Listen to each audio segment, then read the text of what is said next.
All right, I think we're ready to go, boss, if you're ready. I'm ready. You all ready, Commissioner everybody? Thompson, can you hear us?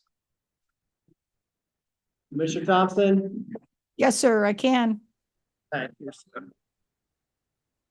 Okay, work sessions are an opportunity for board members to discuss issues informally with staff and invited guests. The board encourages members of the public to attend work sessions and listen to the discussion. There's generally no opportunity for public comment. Members of the public wishing to address the board are welcome to do so during the board's regularly scheduled meetings. First is discussion of the formal agenda. We have our agenda this evening.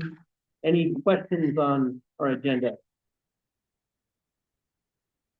Amanda's here to answer all the questions. Oh, perfect. So glad you're here. Do you have a question? Well, may I ask what I asked both you and county council right now, or, okay. Amanda, I was hoping that you would have a moment to add, any mental health bills to our, tracker.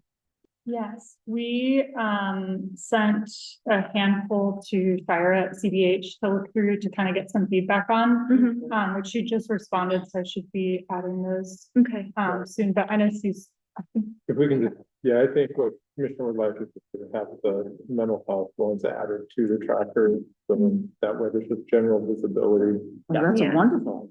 on the because that's my new topic of interest. interest. With childcare, I mean, childcare is a continuation, obviously. But yeah, thank you. Any other questions on the agenda? How about the rolling agenda here, looking through March 19th? See both our work sessions and business agenda. Any questions? I did. This is the first week I've had it, so So and you can I'll take call it. me Anyone, anytime. anytime, you can take your time and review it, but we do this every meeting, so there's no surprises, everybody can see what's coming up. Yeah. All right, move on to the strategic planning work session number 1, Yeah. page 3. Never been through this before. Enjoy. It's fun. So thank you, board members, for coming a little early today. We don't have a big structured presentation. I think Amanda will go through a few slides, but really what we wanted to do is provide just an opportunity for conversation with the board. We did provide a lot of materials that goes back into the original vision, mission statements that we did back in 2021 with guiding values and focus areas. And then for your benefit, Commissioner, what we do every year is we just talk about what the priorities for the next year are. So in cities, it's called goal setting. Oftentimes for us, it's kind of just the strategic planning process. And so there's a lot of things that have been on the board's list that focuses staff's work.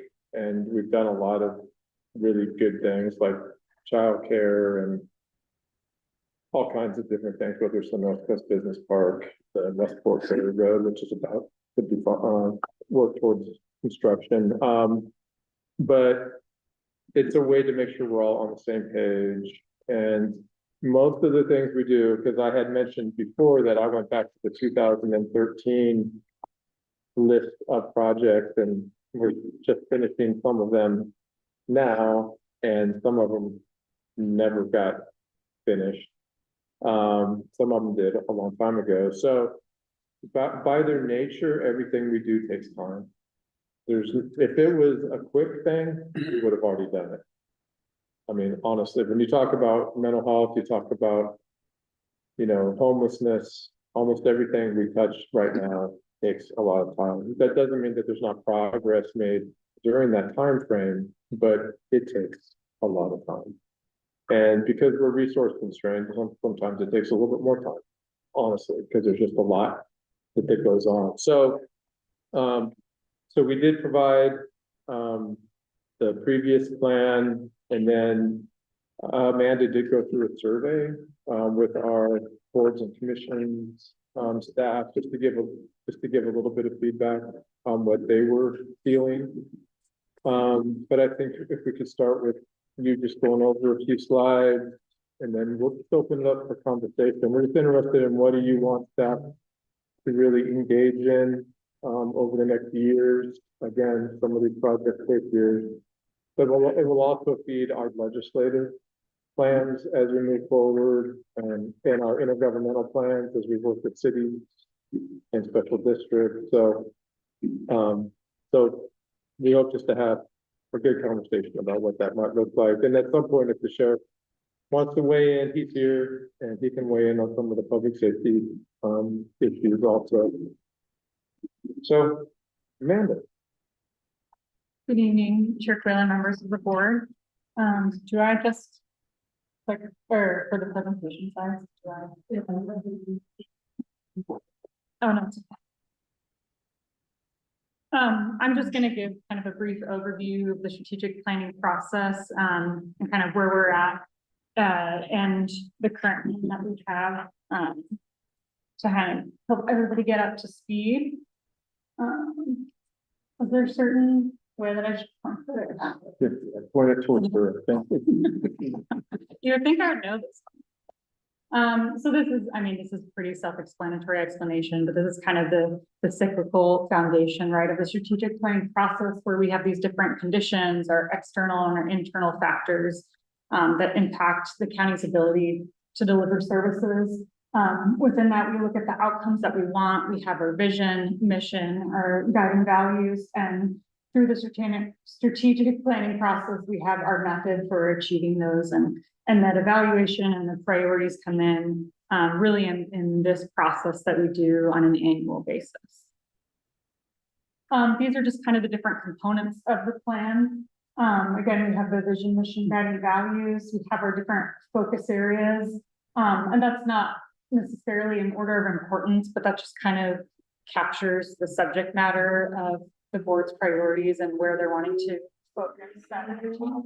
And then there's the annual review process, which is happening right now, where we're looking at the fiscal year priorities, and then the planning process that happens every 4 to 6 years, and that's the larger, more involved, much more community engagement, where we're looking again at the vision, mission, and guiding values and focus areas, to really kind of look again at the foundation of the plan and what your board is wanting.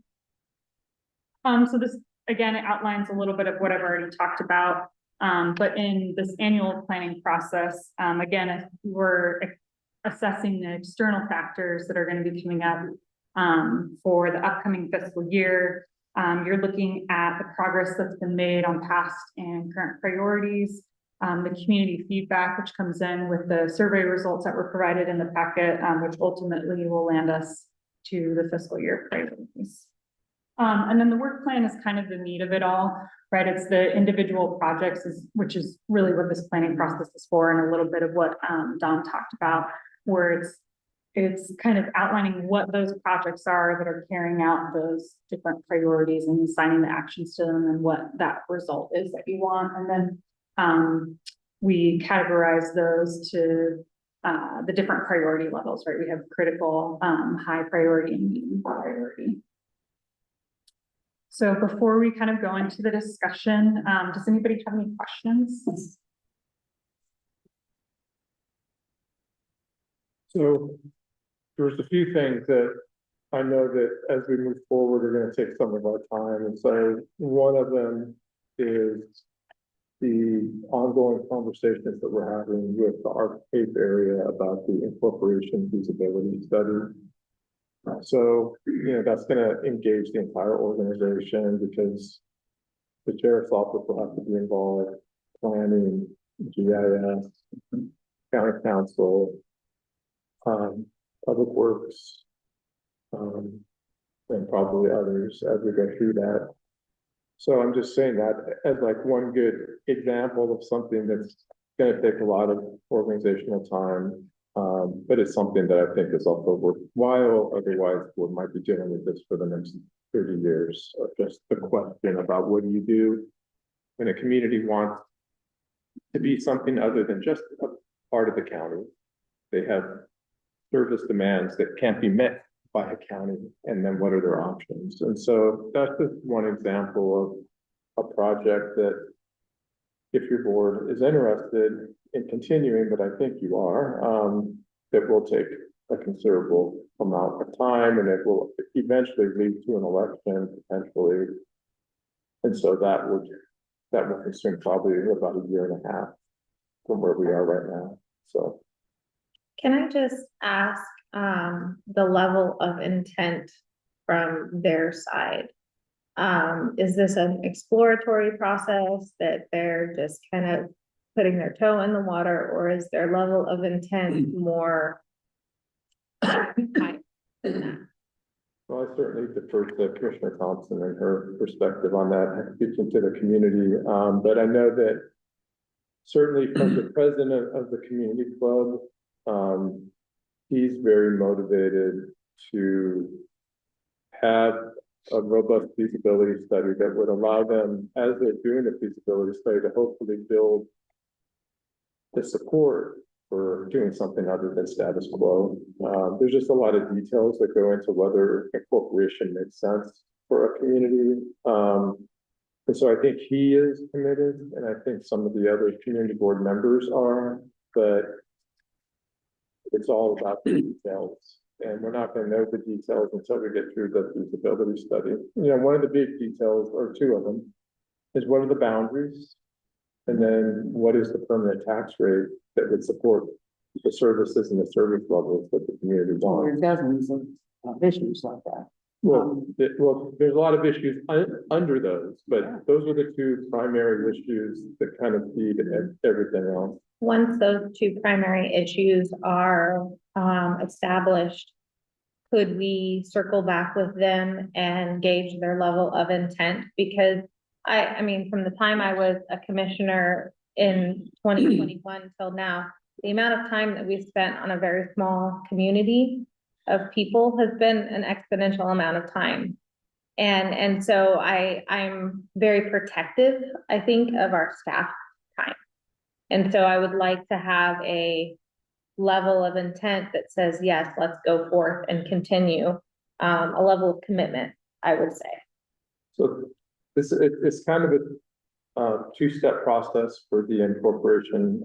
First part, phase one, is the feasibility study, and that's where you ask all these questions about services and service levels that your community might want, because there's some services that they may not want, and there's other services that they want a higher level of service on. And so the first part is just to identify what are the inputs. So what are the costs related to services that they want? And then you go through the financial analysis based on the AV, based on the boundary, to get to a permanent rate. You factor in all of the intergovernmental revenues, the state subventions, revenue sharing that they would be eligible for as a city that counties aren't eligible for. And they would put together this feasibility study. Once the feasibility study is done, then they have to make a decision, because they would have to petition the board to eventually approve the boundaries and refer it to the ballot. And as part of that, they would have to have a statement of economic feasibility, really. It would be a statement that basically shows the economic viability of this new incorporation. And so those are the two processes. So after the feasibility study is done, then they're going to have to make a decision as a community about whether they want to move this forward or not. And that there's going to be a vote ultimately. If they decide that they're going to move it forward, the board approves the statement of economic viability. If they approve the boundaries, it'll go to the ballot, and there's two things that go to the ballot. One is the incorporation itself. It includes a permanent rate. And as we know about permanent rates, once you create it, you're done. There's no going back. So create the permanent rate, and then there will be an election for 5 councilors. And so if and those happen simultaneously. Okay. So, and then if it doesn't pass, then the election for the councilors, is just for show. If it does pass, then those councilors would then be seated after the election is certified, and then they would go through the whole process of Okay. developing their city. So the county would be involved for longer term, because we'd be involved in helping them Mhm. get their city set up. Just inevitable. So yes, there'll be check-ins as we go, but, we're talking the latest estimate that we got off of the draft scope of work from Eco Northwest. And again, the way this has been conceived is that the contract with Eco Northwest would be with the community club. Okay. The reason being is we can't decide what their future is as a community, and we don't want to. We just want to provide technical assistance. That's it. So, but based upon that scope of work for this phase one that I'm talking about, we are talking just over $100,000 to get that done, which seems like a lot, but it's not when you look at how much we spend on this community. And so, and kind of my sense as that it would be great to put the question to bed, one way or the other, meaning the question of how do we move forward as a community, maintain our identity as a community. What are the options? Because the county can't help them do that. And so I think answering that question of what else, or, what else is the option, is important for the community. And I think it's important for the county, because if they do incorporate planning, fiscal administration, roads, public safety, that will all be a city function. So, Well, I would just say it real quick. I know that everybody wants to say something, but I mean, I completely agree with Don. This is, we've talked about this for years, and there's always been a murkiness to the conversation about what we shouldn't be doing, what level of service they want, what does our state want.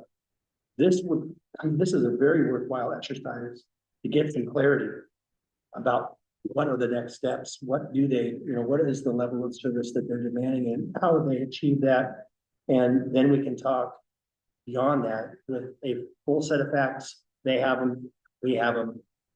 There's nothing, it's all transparent and in front of us. And I think that's exactly what we're gonna get. and if they say no, ultimately, then they know what they're giving up. And then we can say, Meaning that well, the county is gonna be accounting. exactly. And then that gives us the freedom to go, and we've gotta treat everybody equally.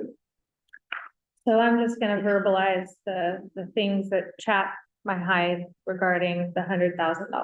And that's $100,000 that we couldn't allocate to, say, the child care grant program.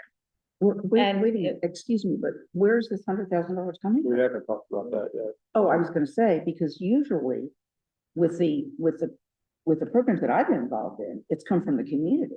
Yeah, the community isn't, they may do the phase two portion, but what they're asking right now is that the county help They're them asking us to pay that $100,000. for the phase one, yes.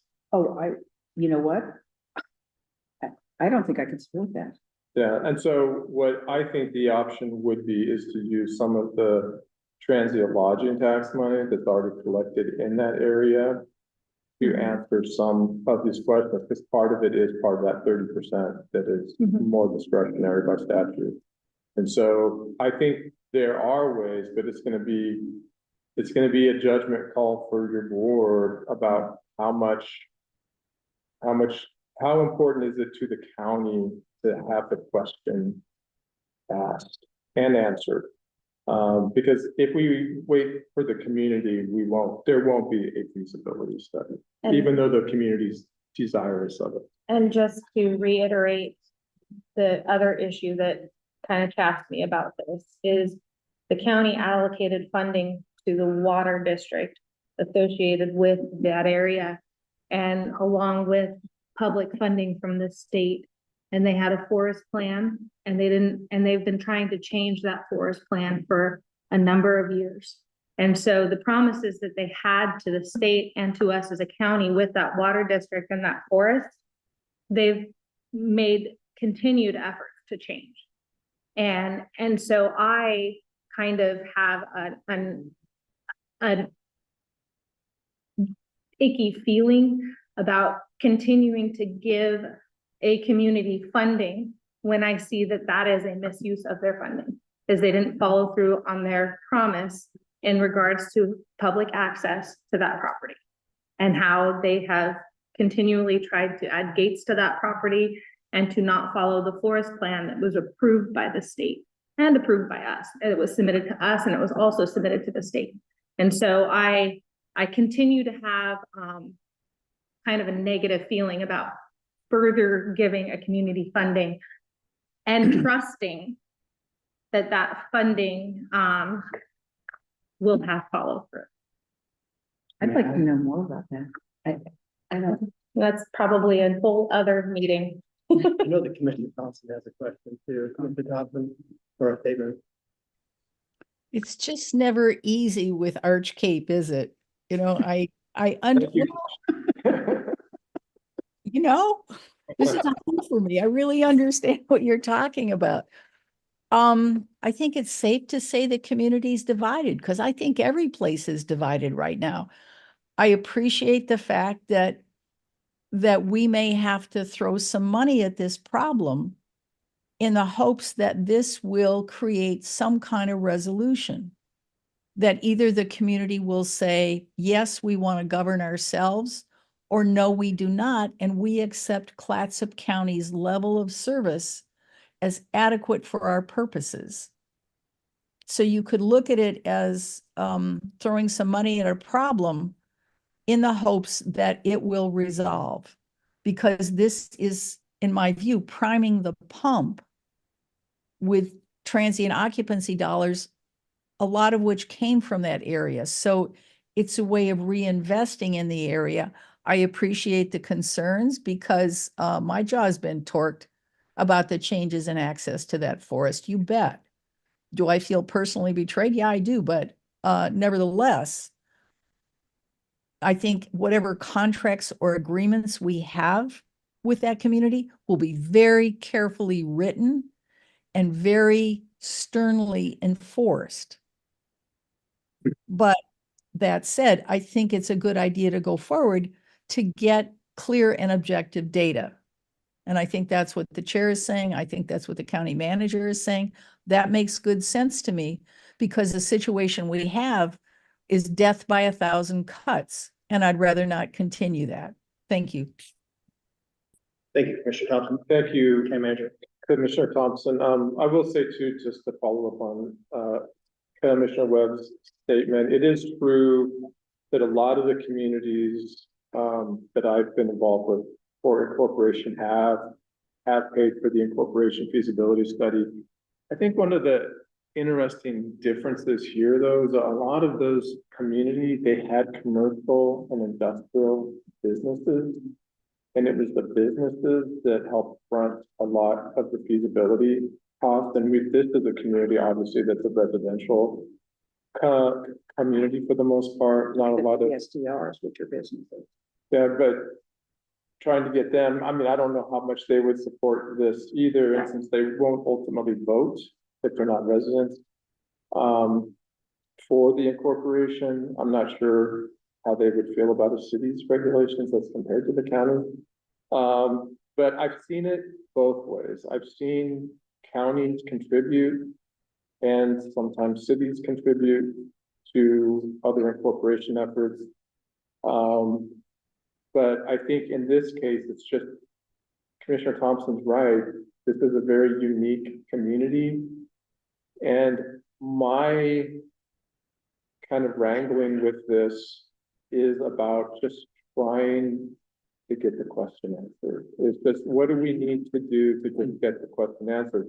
I feel really comfortable with the scope of work that Eco Northwest has put together for the community club, and I'm happy to share that I'd like to. with the board. Again, we're not a party to it, but I think it's very comprehensive. The person that they've assigned to it worked on the Damascus incorporation, very seasoned, knows the right questions. I don't think we're doing more than we need to do. But part of the feasibility study is to get the information that would optimize the chance or the opportunity for incorporation. I mean, that's part of it, is the community building process. So there's community outreach, there's community meetings. And again, the county is not going to be engaged in those. This is really a community-centric process. But I just fear, it's one of those things that when I retire, I don't want the next county manager to have to deal with these unresolved questions. And the unresolved questions is just simply, is the county services and service level adequate to the Arch Cape community? I would say we get feedback all the time that it's not. So we're just trying to ask them, what else? Are you willing to do something else? Because just recently, we can name a number of conflicts between the county and Arch Cape area. And I just don't know that long-term, that's a recipe for success, so. And I think going back a decade or more, they've always argued that it's not feasible for them to incorporate. They don't have anything What that was they the can. subject of your sentence? Who decided?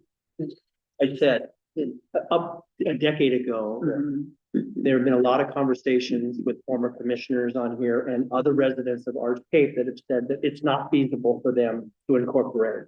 Yeah. This would be the test for that. Right. And that's why we have to do it. Yeah, because it's always been back of the napkin thing, Yeah. and I think there were community leaders down there that just basically said it's not feasible. I won't name names, but you can imagine who that might be. And so I just think it's always been this back of the napkin, it's just not feasible. It is feasible. Whether it's preferable, that's really what the question is. I think at the end of the day, they'll find out that it is a feasible question. And then where it's gonna get interesting is it for And cost? Yeah.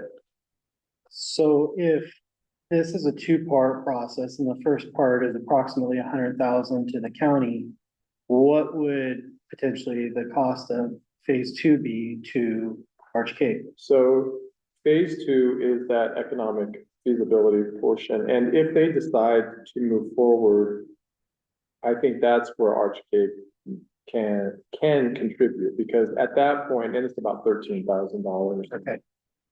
For that piece, but at that point, they have said that they're ready to move forward, and then the statement of economic interest has to be prepared.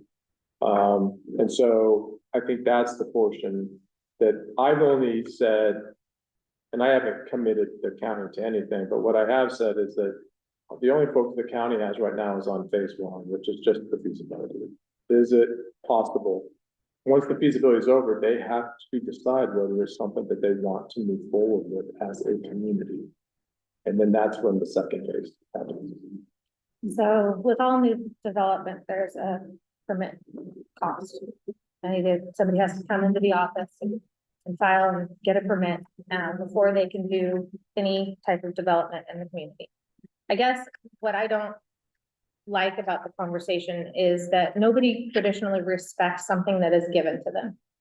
And I would prefer, like, what is a permit fee in the county? Is it for a new development? Is it $5,000?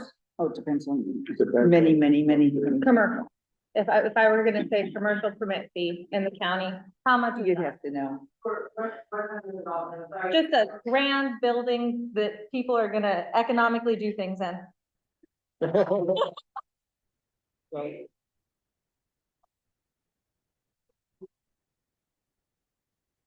Okay, And then I think what I'm driving at here is in order for them for me to feel comfortable on $100,000 being taken away from the county for a very small community, is that they contribute something in phase one.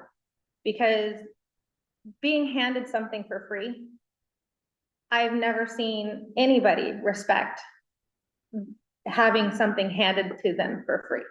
And so I would like to see some sort of investment from them $1,500, 5,000, I don't really care at this point, but what I'm saying is that it is them contributing to the process, the fiscal process.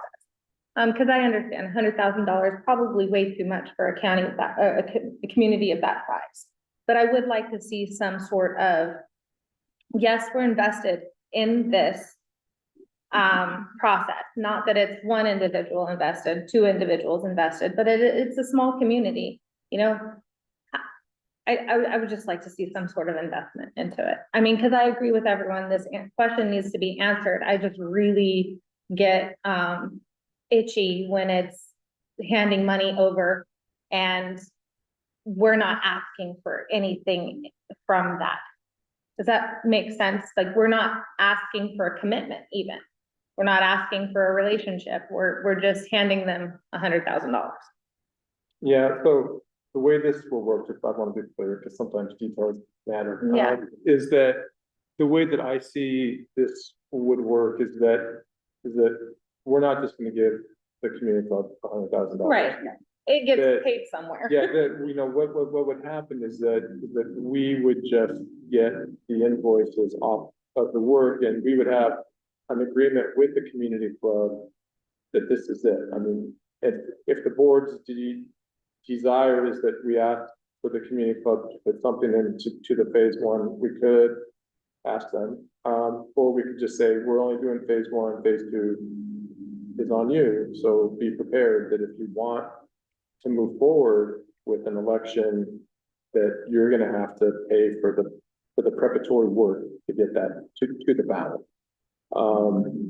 So either one's possible, but the way that it would work is we're just gonna pay the invoices up to a certain amount. So we're not giving the community club $100,000, because what I would fear is just the project for some reason doesn't get done, and we don't have as good of a way to have quality control. We can actually see the invoices, pay the invoices, make sure that they're on track without being the contract holder. So, I mean, that's about the only way that I can figure out that we can create some kind of accountability and balance with this, because the county did not go through a procurement process to hire Eco Northwest. Eco Northwest is the natural, you know, entity who does these a lot, and they did most of them over in Washington County. But They haven't done a lot of, I mean, there are other people in Oregon who have done it down the valley. yeah, again, we're not involved in that portion of it. Well, but I have a fundamental question. I'm confused about exactly what phase one and phase two are. Because I thought that in phase one is really when the economics happens. Because that's Well, it I is. mean, you know, I mean, you do have to do the boundary and, It is. or the several boundaries. All the You have to do- economics are in phase one. Yeah, But there that's is what- a statutory requirement to write a statement of economic intent, which is a very specific thing. Right, That happens in phase two, if you choose to move forward with the incorporation question. but I thought that was based on the work that is done in phase one. It is, So we're gonna know at the end of phase one whether it's feasible. yes. Okay, that's, It's just Make the that- statutory paperwork Process, that right. has to be done in phase two, right. if they choose to move forward. Because they That's could after choose the- not to move forward, and then phase two never happens. Right, but but I assumed that phase two starts with the vote. No, phase two is actually prior to the vote. It's to develop the economic statement that would lead to the actual ballot. But in So- my experience, the economic statement emerges from phase one. It, I mean, that's how you write it, because the that, foundation of it is, but no one would write it as part of phase one, because you don't know whether you're actually gonna go to phase two. oh, right. Yeah, That's it. so all that is that all of it's based on the data and the work of phase one. Because Right, you that's couldn't write the economic statement without phase one. But it's just that last step, basically. And so all that we're saying is that last step wouldn't be taken unless the community club chooses to move this forward. So it could be, we do $100,000 study, they decide not to move it forward, at least we know that they're not moving it forward and we can just be accountable. Anthony, I saw you got a question. So I appreciate your statement of why we would want to be investing in this 100,000 because of the costs that we're already paying out. And I appreciate what you're saying as far as the concern goes. I would want to possibly look at the idea of something in the middle where if we know what phase 2 costs, call it 12 or 15,000, just for an example. And part of our agreement with Arch Cape is you're going to pay the first $15,000 of invoices in phase 1. We compensate the rest of phase 1. If that comes to something you want to do, then we can complete phase 2 and come up with the rest of the 100,000 in phase 2. But it would show an initial investment on their part that they have interest in it. I think it would, to me, kind of like satisfy both parts because at that point we can complete phase 2 with the rest of the funding of that 100,000, if that's something that is beneficial to the county. Just an idea. Well, remember the county, when the voting happens, I mean, this is what I learned in Clackamas County. For all the studies we did, and I guess we did two in Marion too. That the voting is expensive, because the county has to, I mean, the county is gonna hold that vote. Yeah, the county will be holding it and we will pay unless it is approved by the voters and then the city pays. That's how that works. Yeah. Okay.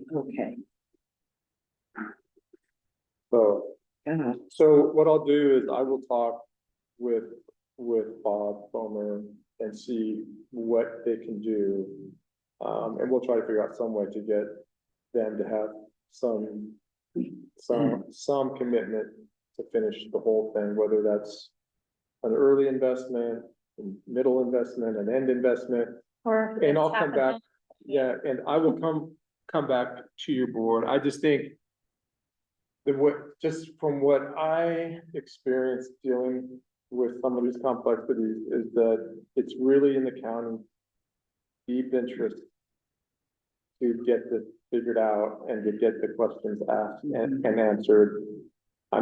Would be happy to have them participate in it, and I will certainly ask that question, but I'll be coming back to you and let you know what's possible. And it's just, I just feel like finally there's an apple on the tree, and I just think so. Well, I mean, I feel like if they give an initial investment, that is enough of a hello, we're interested.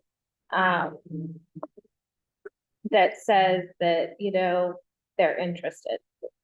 When we're doing all of the work and we're pushing the ball up or down the hill,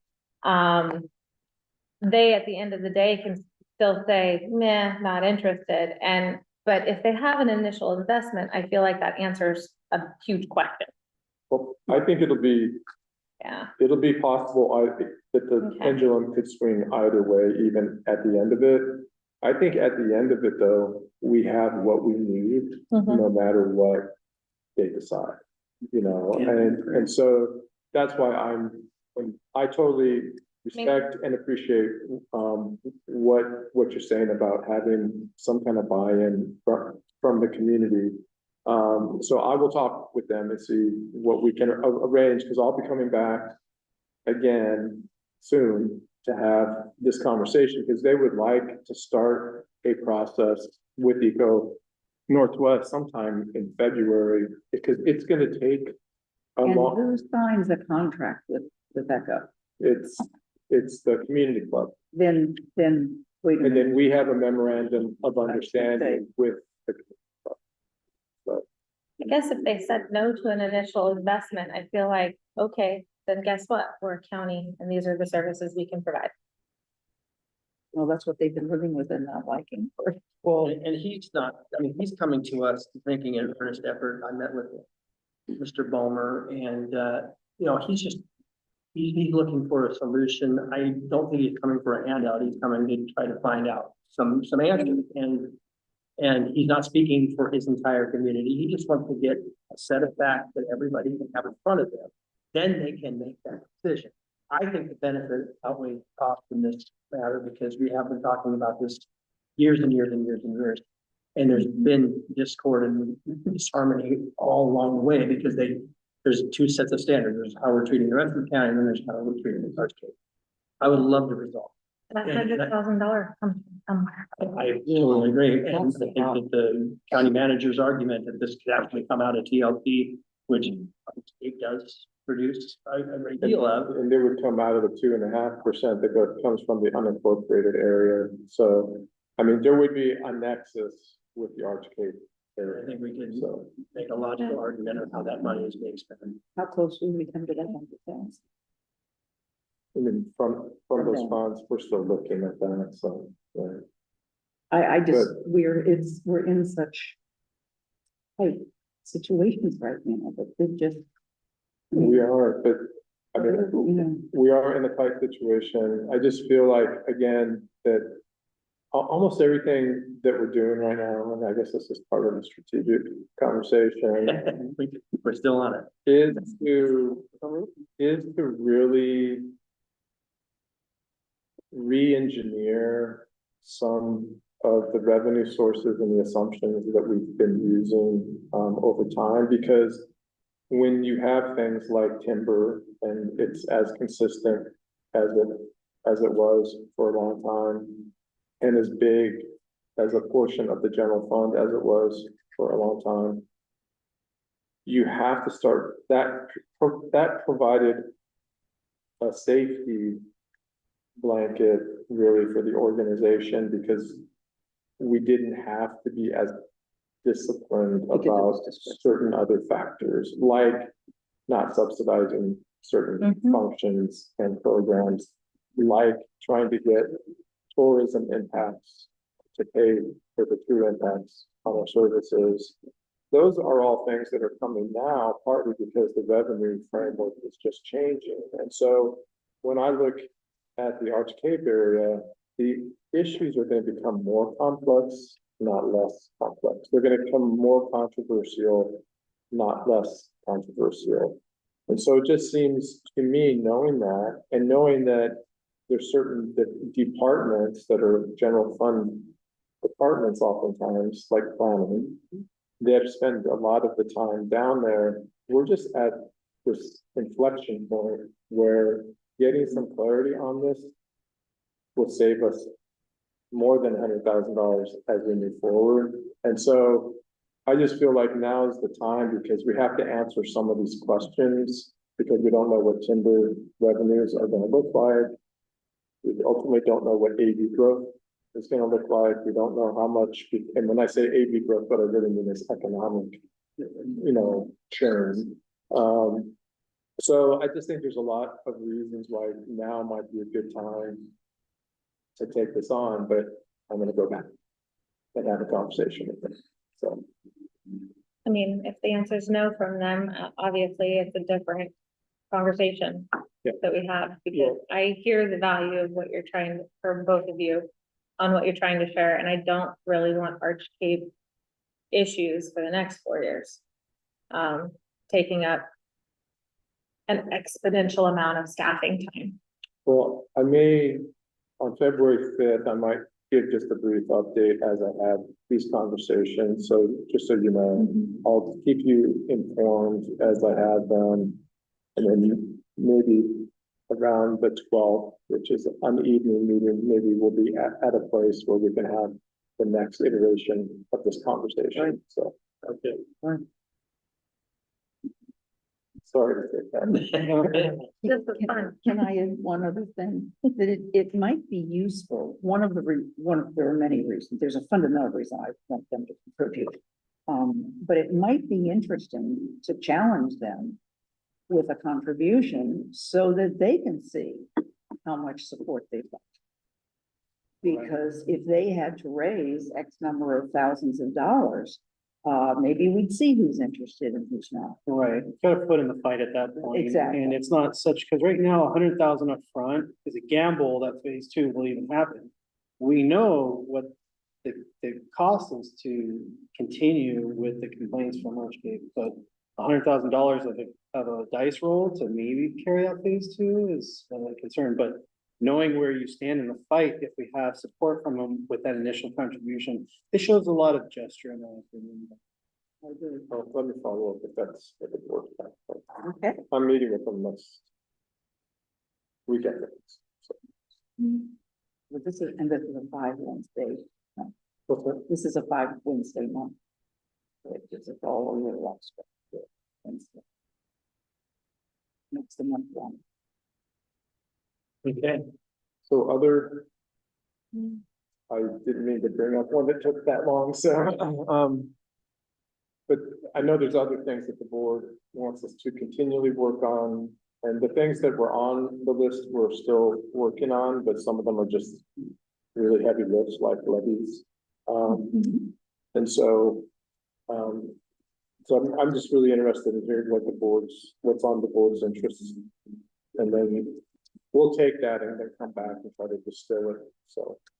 And if it's helpful for your board, I have, some papers that we can write things out for you, or have to print it out once, priorities from last time, that we can just kind of have that list kind of growing, if that helps with the discussion. Yeah, we have, I think we have most of it here. Yeah, all of last year's Is, are there, so. okay. I have an overall issue. Of all of the strategic planning I've done for the last 50 years, I'm accustomed to having not sections that are critical or 1 tier or 2 tier. Well, but I mean, I don't. I guess I'm mostly, I'm accustomed to something that has some years attached to it, some timelines attached to it. And also including a long range plan. Because even a long range plan has to start now. Unless you're planning on having an expo in 2040, you know, and you're gonna start at 2030. But I am concerned about the lack of long range objectives here. There's nowhere in it that we talk about climate change. There's nowhere in it that we talk about resilience and how we respond to environmental crises. And I think I'm watching the climate change thing just kind of not happening. And I am watching what is Justin's, it's the emergency management. Just kind of working very hard on their own. For things that I don't even see mentioned in our strategy that I think are worth investing in. So I'm just a little concerned about that. Well, that's what we're here So for. what are is to- you What are you suggesting? specifically? I mean, we've talked about these year after year, and I agree, these are multi-year projects and multi-year goals, the priorities and we've continually made progress on them over the years. They're all long-term goals in my mind, because it takes a long time to get these things done, and so we're focused on a number of them to try to see improvement. Now, the environmental quality focus area is one of them that has come up, and we have talked about issues with environmental quality. That to me, Environmental quality, I'm But talking that about can- climate change. that can, well, I guess I think that falls underneath environmental quality, environment issues. What do you categorize I that? don't think so, because because we're not improving the economy, the Well, environment. We have to adjust.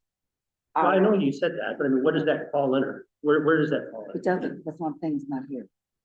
Well, I don't think it's worth a focus area myself, Neither do I. Commissioner. You're not Bennett. worried about climate change?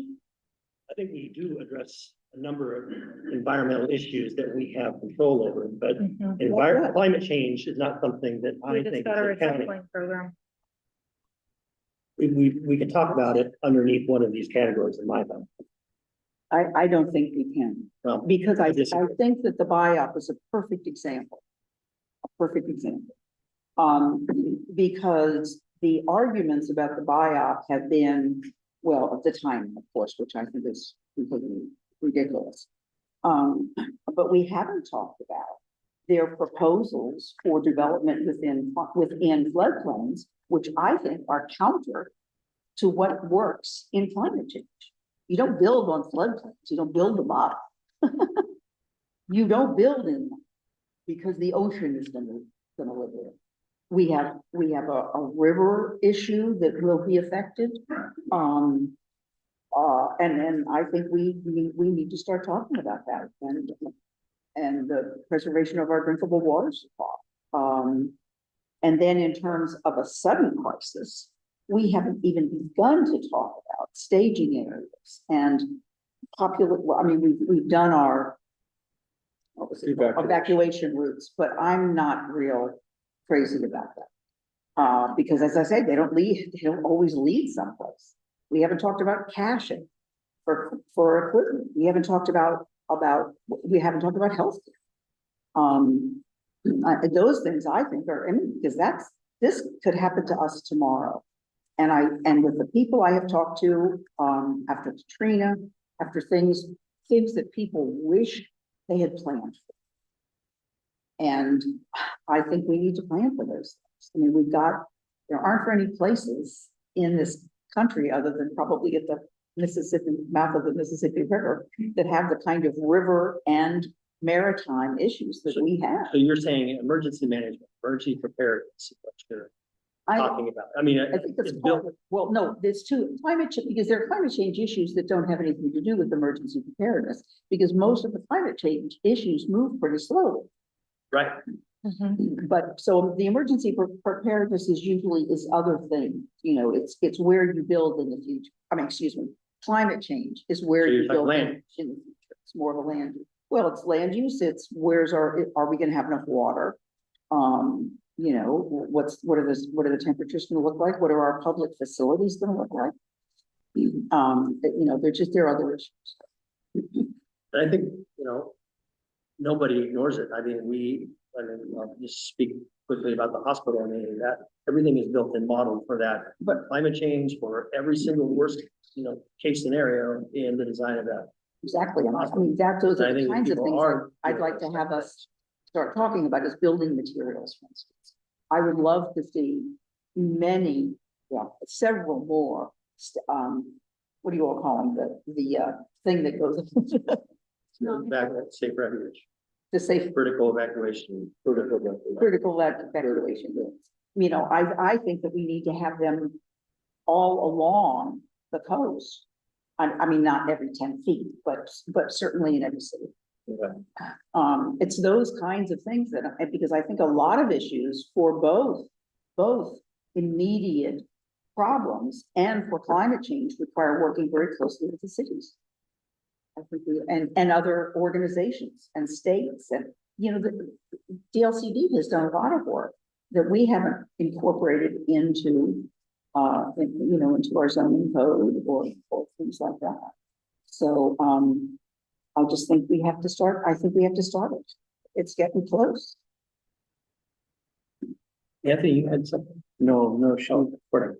I would just, while we are in the midst of what I would consider a budget crisis, would like to focus primarily on things that Clatsop County can move the needle on and control.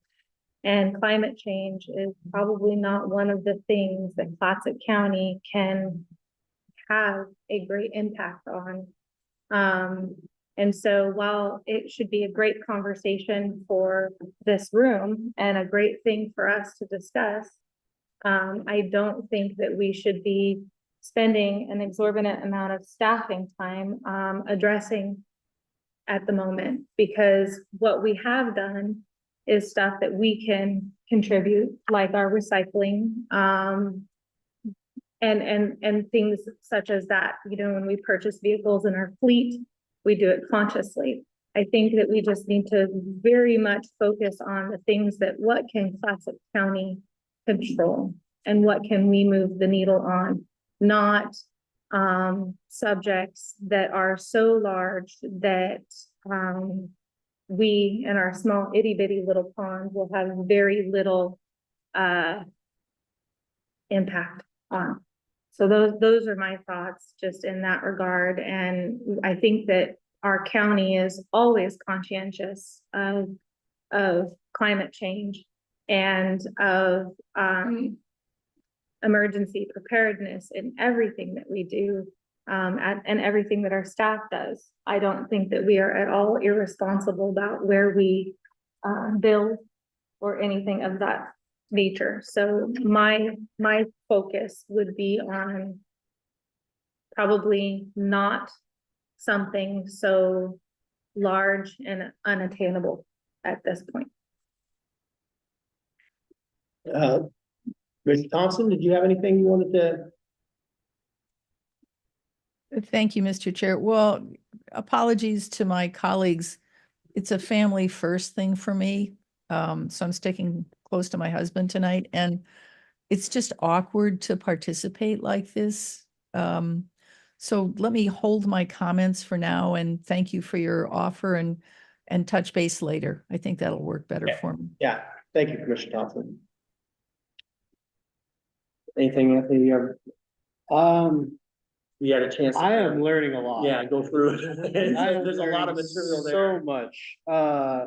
No, I've looked at it. Right now, I don't know if I really want to weigh in on what your priority is. I value that it is a priority to you. I think I do agree with, Commissioner Bangs that there are other things that perhaps we are focused on already that I do think are very important to our county. And I am just right now going to keep at that. And I just want to watch where this goes and see how everyone has with an opinion on it. And, yeah. Well, this is the first time in 50 years that I've had a group of people who didn't want to look long range in their plan. So, that's kind of discouraging for a land use plan. And incidentally, a great person once said that, climate change, addressing climate change starts at the local level. It doesn't start anywhere else. It starts at the local. May, Yes, so just in regards to strategic planning, what I've seen over the last 4 years has been, as a county, we've done a great job convening different groups, the housing, task force, thank you, our child care task force. And so I was just wondering if we could continue that pattern of success in other areas, and start tackling as a county. And we did it very well during COVID, where we tackled the COVID crisis as a county. And we were a leader in convening these entities throughout our community. And I was just hoping that we could kind of integrate that theory in each, because healthcare. And I know that we have healthcare groups that convene.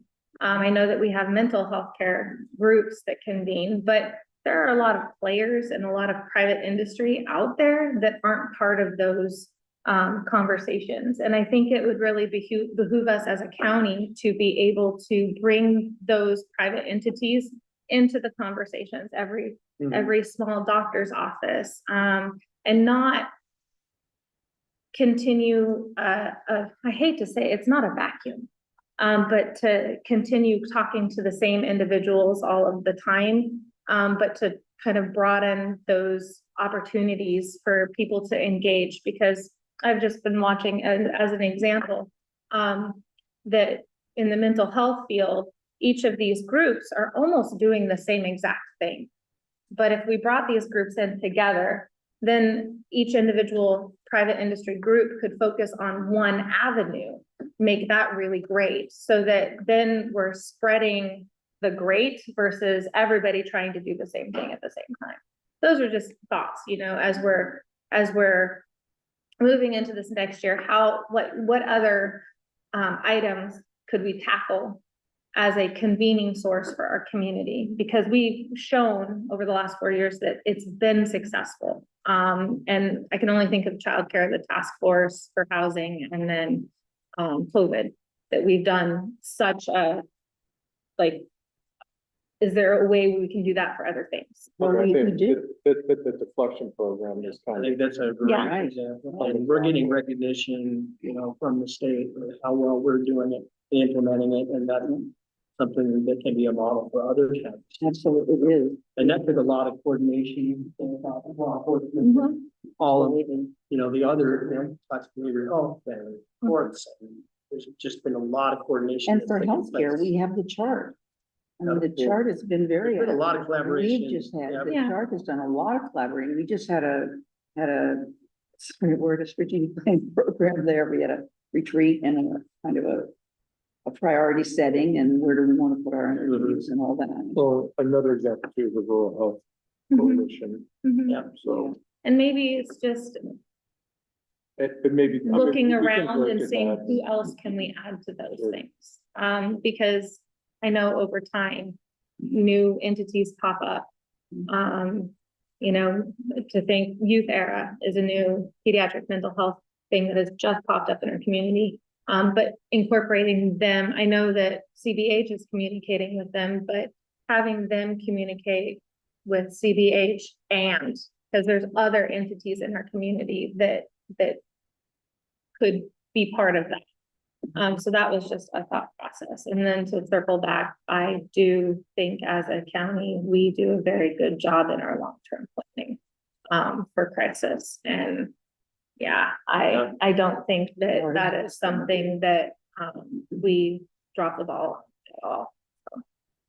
And I would just say too, I mean, a lot of these, I mean, staff has devoted years on this. Mhm. I mean, this progress is made because the team has been working diligently behind the scenes, making sure that we're, you know, taking these steps to get it to making a legislative act or, you know, taking it to the state or to our congressional leadership. So, you know, that's something I do not, you know, I like our priorities the way they are. I like the goals that we have because we've made progress on them and the job isn't done, but still working on them. And I want to make sure that, I mean, that we're not getting distracted by adding things that are going to get us off track. And then we're not going to be having the focus that we've had. And I know we have a limited capacity within our staff. I mean, this is coming in, but we're talking about our Cape and these other projects. I mean, that's going to take a lot of time. And yet we have all of these that we've been working on that we want to continue to work on. So I think we've done a great job and it's something to be celebrated, really. Well, and I think something I'll go back to a topic that Commissioner Webb mentions, because I think there is an opportunity for us, and I'll have to talk with Justin about this a little bit, but one of the areas that we do have the opportunity now, and I think Justin's just starting to really take advantage of it, is the relationship with the cities. And so I think there's some energy to both of your commissioners' points about getting together a larger table on the emergency management side, because we have a very operational approach right now, and that's by necessity because we haven't been able to get beyond that.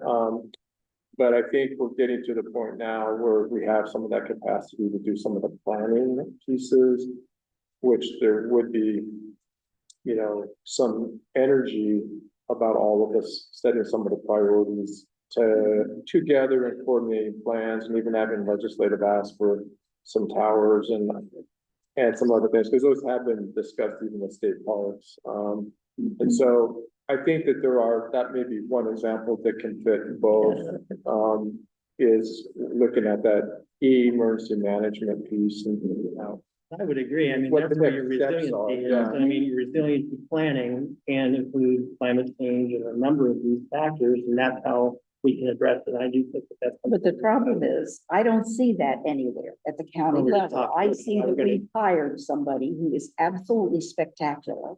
And under Don's leadership is doing things, but we're not. But it's not, and if one of our citizens looks at this and says, what's important? They're gonna say, what about tsunami issues? well, and that we're talking about next year's plan. So that's what I'm offering is that in next year's plan, I'll follow up with with Justin, if we can figure out how to have an element there that is a planning element for emergency management collaboration with the cities and with the state, because the state has a lot of emergency managers running around. He and I have talked Too. about all of those issues. And so I think that there's something we can reflect. Yeah, I agree. I think we could do a better job of, I don't know, within the plan, saying what, I mean, we have said what we've accomplished. But then, to circle back to that tsunami thing, we were integral in Napa School District getting the grant for their water lines because they are they're a shelter, in case of situations like that. So I think that everything that Commissioner Webb's asking for is happening. It's just, it's at a very small county level. Well, And And there are things, and sometimes honestly, we get so busy, we don't communicate them effectively always, but there's been some things like the sheriff's office has been working with us on relocating a fueling facility out of the inundation zone. caching. We just built a larger shop out in Buell so that we can house some of our essential equipment out of the inundation Over zone. the bay. And so there are things that are going on, and certainly Justin is sensitive about the planning and the complexities. It's just to go from 0 to 60. We're not driving a sports car, and so it takes us a little bit longer to get up to speed for, I think he's doing a heck of a yeah, job. for a lot of reasons, and some of them are by design, so it's certainly not any judgment against staff. It's just, there's a lot of hands in these pots. And so the county is never cooking by itself. We're in a kitchen, we're in a small kitchen with a lot of people. So, so that's part of always what the challenge is. But let me go back with Justin, and him and I will talk a little bit about how we might introduce a collaborative planning element to the plan. Okay, any other? I don't really want to add. What, I was gonna say, anything. Kenneth, what is our, I think we're on the board discussion piece. We've looked at the strategic plan, right? And we've Yeah, we're just basically looking at anything that the board's interested in, either adding or just reinforcing I would like to or taking reinforce off. or- pediatric mental health. I honestly, I love everything that our community is doing right now, but after going through the statistics with my daughter for the state of Oregon and knowing Clatsop County as a rural county, is probably worse. I really would like to have county leadership just really be a part of, trying to, I mean, they opened the harbor opened kind of a safe zone for teenagers, which is amazing. We have Youth Era coming in and they're trying to do activities with kids, but I'm looking at statistics that say the state of Oregon is pretty much #1 for teen suicide right now. I don't like that statistic, No. and knowing Clatsop County is rural and our resources are limited, I just would like some sort of, I don't know, how can we help these parents find resources? Because when you're a parent and you're dealing with it, how can, and your kid's not in crisis, so they don't need to go to the emergency room. How do you find a resource? The phone book doesn't work anymore because we're all post phone books. We don't phone book anymore. So how do we have, like, CBH have a dashboard of resources for these? How do we do something like that where it's a one source location that just goes like this, so that we can provide, even if it's not a fiscal response for these kids, that it's some sort of gateway. How do we create a gateway, I guess, so that the hospitals can be involved? Because I know the hospitals are doing amazing things on their own, but how do we create a consortium or a gateway for families? Because the school districts are doing all stuff on their own also, but everybody's doing stuff on their own. How do we? well, we do have institutions like CCA, CBH, the harbor. So maybe what we need are roadmaps or some kind of of a. Organizational process. I don't know. Or not, you know, some kind of a roadmap. And I would, I mean, for instance, CCA seems to be able to answer so many questions. But what do they do when it's a child issue? And that is always the problem, is what do you do when that person's under the age of 18? Yeah, and so. And they don't have a parent, an active, you know, mother bear or father bear on their side to advocate for them. What do they do? And so the school districts do a good job. I'm not knocking anybody. Everybody's doing a good job with what they can do. But how do we create a well-advertised way to help? And line out all of those resources, like here, just click, here's a resource, click. And you can keep clicking until you find what you need. I'm really passionate about that. And I know that, you know, I don't want to add stuff to our pile, but in that convening process, how can we as a county just make things a little easier for the people who live here? That doesn't sound onerous to me at all. Really, that's not gonna cost anybody $100,000. For the past 3 years, we've been trying to adopt, and I'll tell you, I spent a lot of time with profiles on kids, and almost every one of them requires resources of some kind of therapy, some kind of assistance, and it is a point that we've considered multiple times with Hudson County specifically, and just concerns about like how limited resources can be for people that are in that position, and it's scary. It quite frankly is. I know we've done stuff, but it's when you come from areas that have all the resources you could possibly want, there's a difference, and so it'd be nice if we had more stuff. I agree. And even not just more stuff, but maybe more organization for the stuff we have, Right. because we Right. might have enough. I don't We know. might. We might have enough.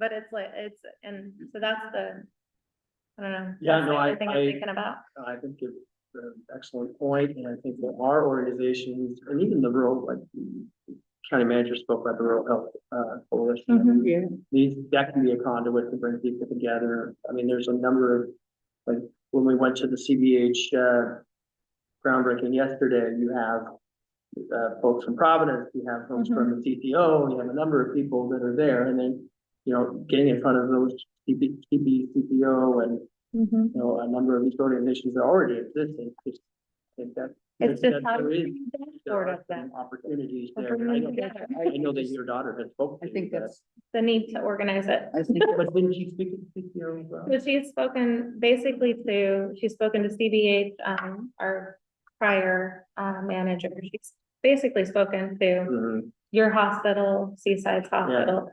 At the crux of the matter is everybody's doing something, Yeah. and everybody's doing a great something, but everybody's doing something in their own vacuum. so where do you put your? And so as a child who is here all day long, if they type it into a Google search, they come up with 7,000 things and they can't make a decision. Mhm. But if they could come up with the top thing at the Google search that says, here, click this, then somehow they were able to then navigate it a little bit better. And then as a family member, it would be super helpful to have some family counseling when your child's going through a crisis. That's beside the point. Well, I think we have enough to at least start Mhm. our ruminations about what that Yeah. might look like, and at least draft something that you can reflect on. Yeah. So, That would be cool. That's a great idea. Yeah, I agree. You know, when what we used to call cap agencies, like CCA, that was part of the intention. Mhm. That was, I mean, what was that? 30 years ago, 30 or 40 years ago. That was one of the intentions, was that it was to be a referral agency. Mhm. It could be the one place, oh, this is where I go. Mhm. But Navigation. we've given A them the navigation center. navigation center, that's, that's. And that's actually what my daughter called it, was it would be nice if there was a yeah, navigation well, center there for used to kids. be federal funds that would come in to these, just to Mhm. be that. To cap agencies purpose. I don't know back- if they back- still get those. back in the day. Yeah. Well, I I remember, think that they're kind of serving that. I mean, it seems to me that CCA is the navigation. On a lot of the county or subjects. something. On a lot of subjects, But this is the subject that. but it's that I like, think if needs I to be looked at the someplace, yeah. CCA, I would say housing and funding for, crisis for housing or being rehoused or Mostly, homeless. yeah. I see CCA as that. I don't see it as the place to send my It's- 14, 15-year-old if she's having trouble. And so, it's finding who's gonna hold the umbrella, I guess. Kind of the harbor issue, but for kids. Kind of. The Harvard Because the focus harbor is is, doing a lot with kids. Yes, actually. they are. They're now, that was one of their strategic planning things, actually, was, But they was do to it be for- open to kids. and they have Under a opened certain some, subject. they've opened the dock, which is for kids, but in that, it's for children who are coming from emotionally disturbed environments or struggling with, It's a different. it's a different need. Absolutely. When you have kids with ADHD and they have a different need. And so, but those kids need a home too, so. Absolutely, I think that's a fabulous idea, put it high.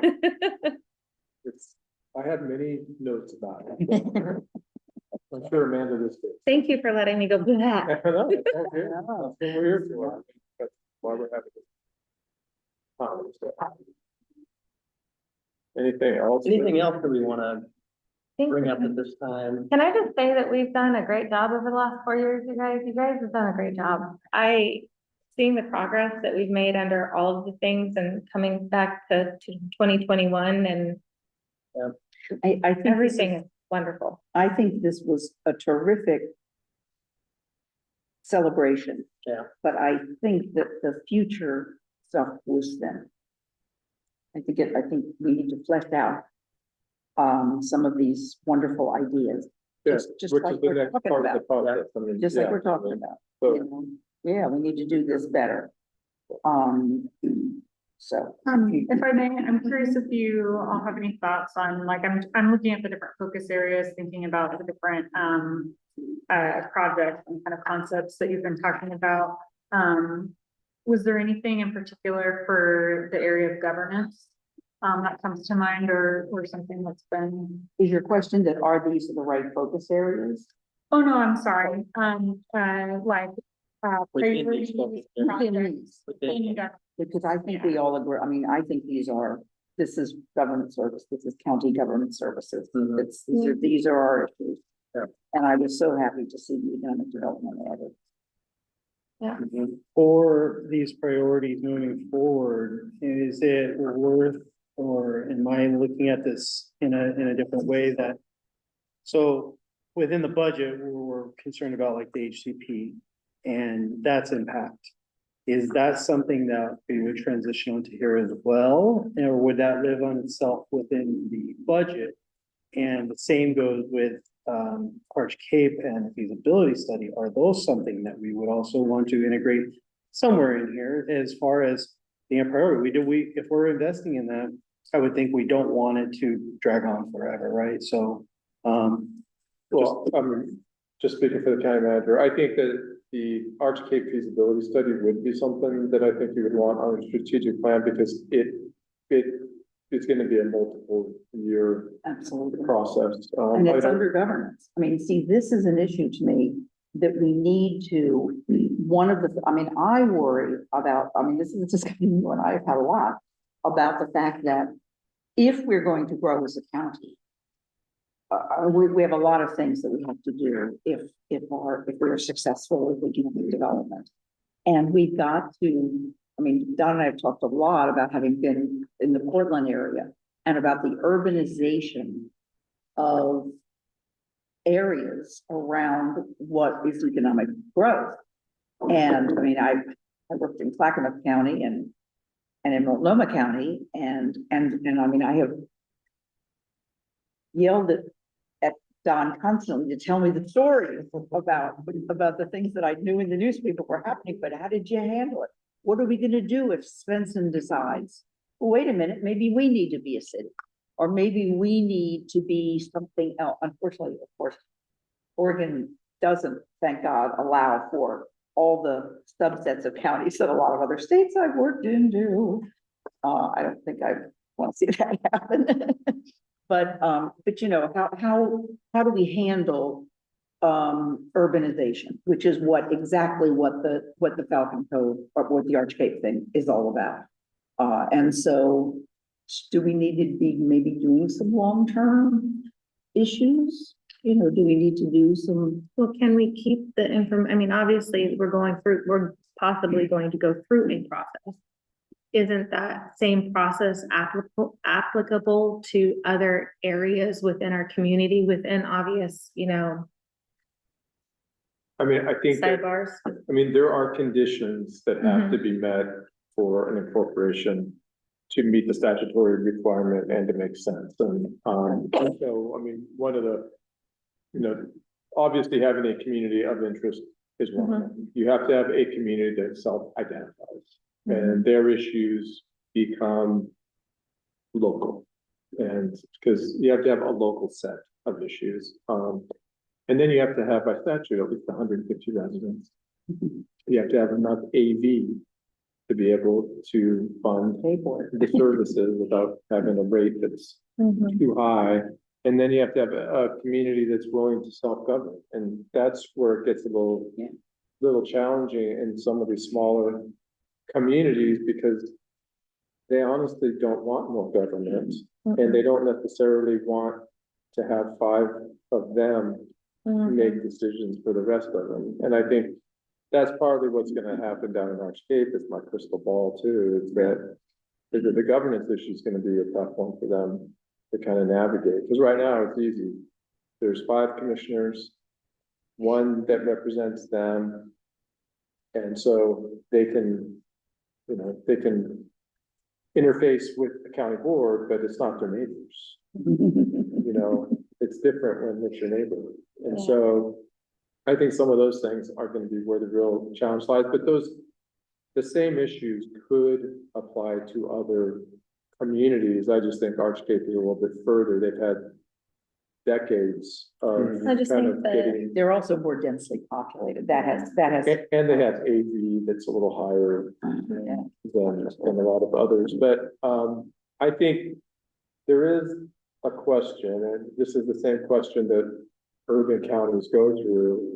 And I think there's certain areas within Potsdam County that have to ask this, and it goes to the infrastructure question of, I'm just gonna use as an example, but Gearhart is a city without a sewer system.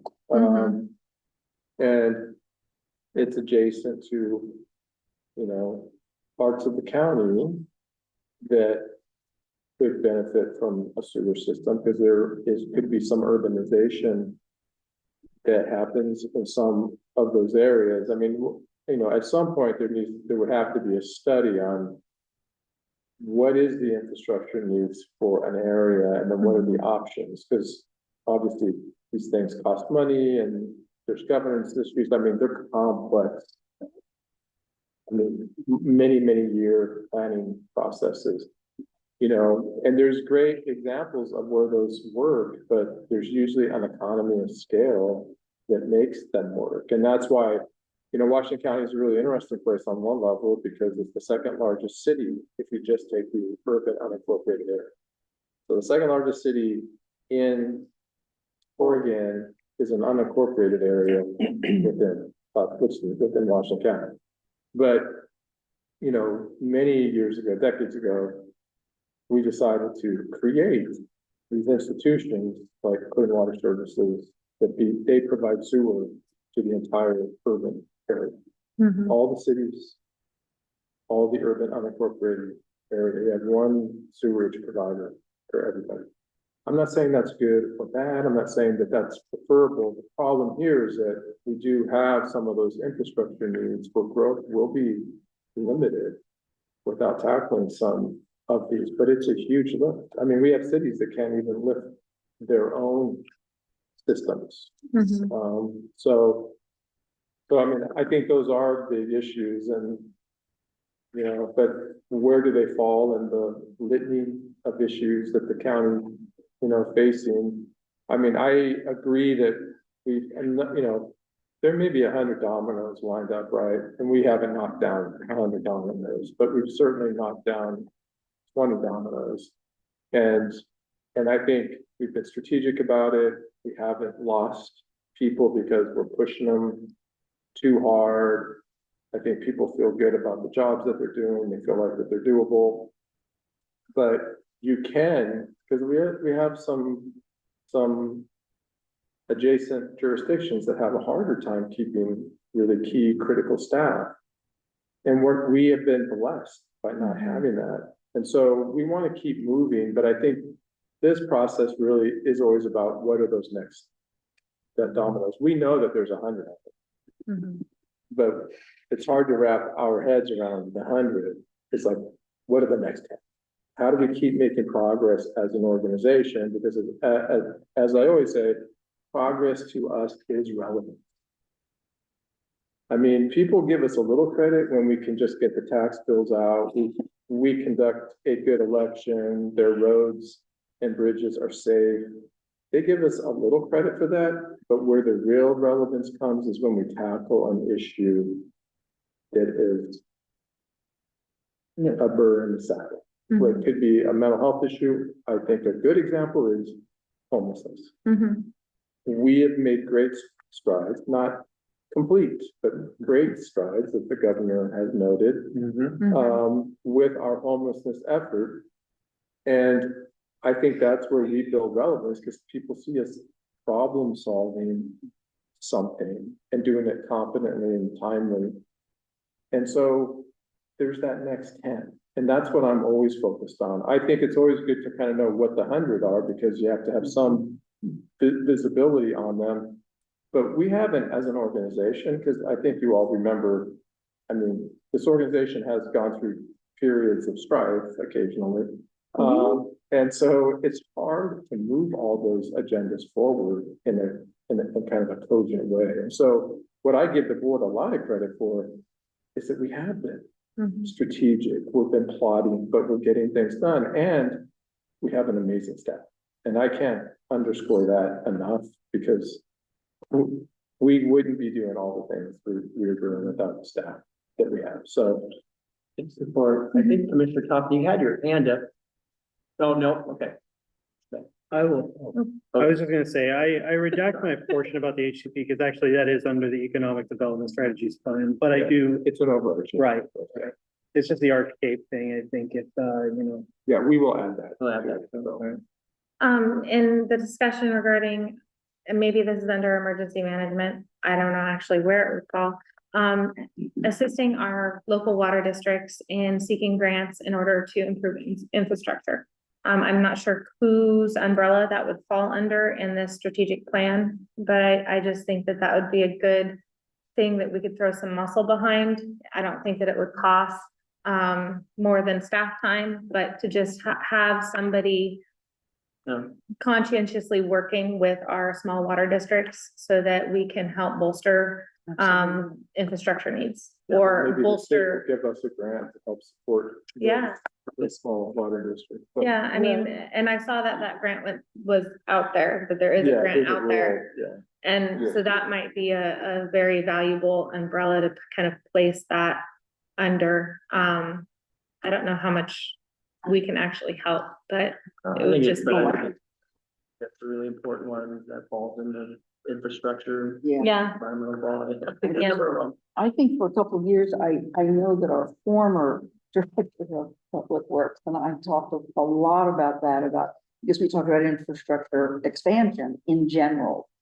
And usually in small places, you have some kind of an engineering function that is environmental engineering, or some, because we've got our road engineers, and we've got, and often that's under one thing, or sometimes it's a separate entity.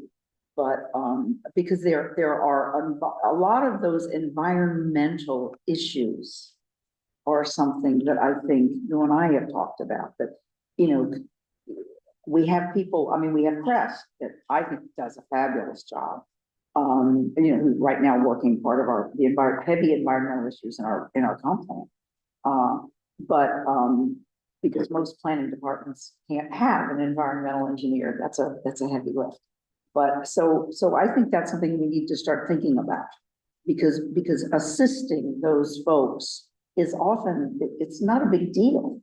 And sometimes it's just maybe one staff person who could be that coordinator, or sometimes some communities also will hire one consultant to work with a number of water districts. So sometimes you can do that with a grant for a consultant for 3 years, or, to talk about capacity and things like that. And now that we've just discovered this new underground tank, under the Cascadia, maybe we don't have to worry about watering.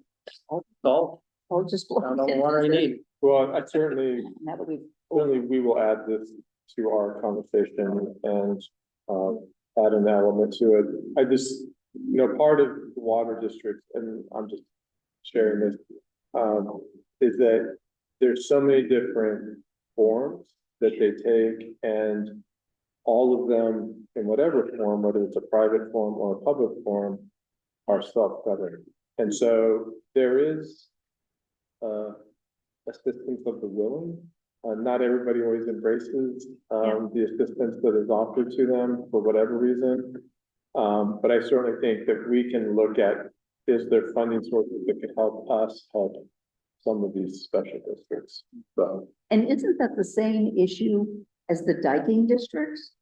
I mean, it's a lot of the same expertise, but a lot of the water, the diking, I mean, we haven't talked enough, I think, actually, because we've got the diking districts down, but we haven't fleshed out a plan.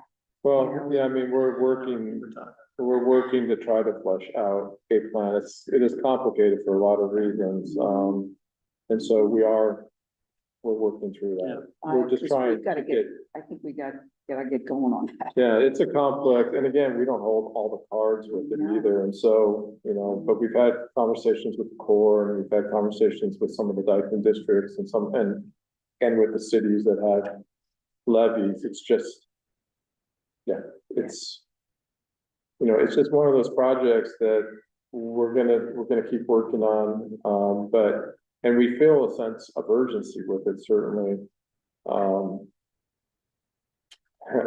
They couldn't have aligned those dominoes in a more challenging way on the Dyken district. Well, it's a little bit what Commissioner Banks was talking about, though. A lot of times it's just getting a group of people in the same room. I mean, metaphorically. I think sometimes with the Dyken districts, it's the problem, there's nobody to get into the room. Because we have some Dyken districts that. With nobody's have- there. there's They've just- long retired. Yeah, Yeah.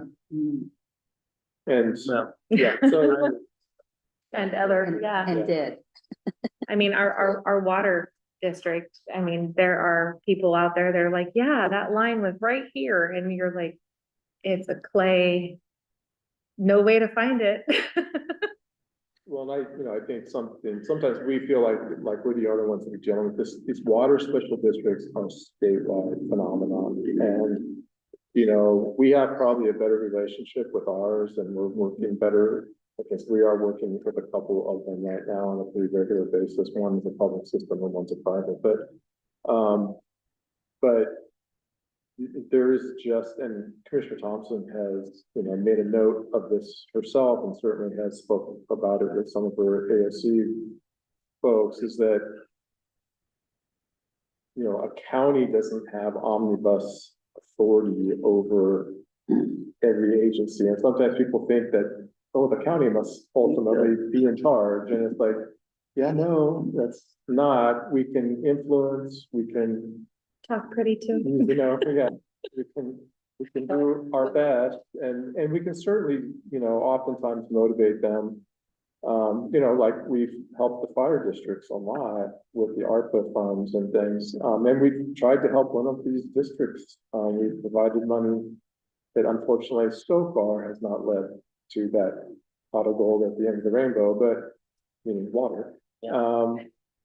But we're still gonna keep working on it. I think it is something that if we could find a resource to help us help them, that would be a good addition to the whole thing. And part of that could be grant writing and just technical assistance as they work through some of these challenges. But most special districts, and I think there are some exceptions, but most special districts, if they fail, they become the jurisdiction of the county, right? No, oftentimes, the way the statutes are written is the county would just appoint the board members, so replacement board members for that district. So it isn't that the county assumes the district.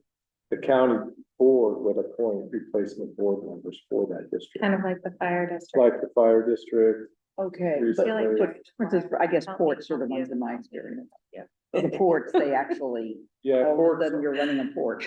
ports have a very specific statute. Okay, so I so there don't- aren't other special districts like that. No, most special districts fall within the special districts, statutes, which the ports don't. They're separate. Okay, so that's, And so, and most of the special district statute would just say, if a governing body of the special district can't perform for whatever reason, that the board of commissioners would appoint. And that's the way it kind of is with the Dyken district, too. So we don't take them over, we would just appoint. So, a terrible plan. Rep Owens and Rep Helm have been working on a lot of water bills. They're kind of doing like a water package. And so there are a handful of bills that are talking about providing technical assistance to, especially small, water. Good. Any other questions? Any other comments? is this food for the board? Okay. Oh, great. Food for the board. If I take, To make sure you had. Well, good. Well, this is our first step on the strategic plan, so we'll be meeting again. To have some of the Yeah, priorities we we'll talked about. just come back with the next iteration, see if we've captured some of it and see if there's any additions to Yeah. it or subtractions. I'm ready for my stickers. We Oh, have, yeah, all the closed. ones. Yeah, I'm ready. Yeah. we have No, sticker-free no, evening, no. so- Ready for my dots. Well, good. Well, thank you, Amanda. Thank you for great work. putting this all together, and then we'll take a little break and reconvene here in 20 minutes. Good. It's somebody that just a small number of that. It doesn't get posted. Yeah, it'll take a little adjustment. That's what's great about turning it on.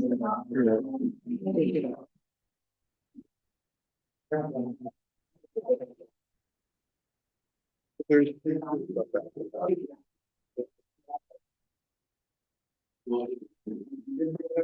Forget, so if you ever have anything specific, let me know. I was just saying that you're in charge. We blamed you for the pizza place.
Represents the governing body of Clatsop County, all county service districts for which this board acts, and as the Clatsop County Local Contract Review Board is now meeting in regular session, all rise for the Pledge of Allegiance.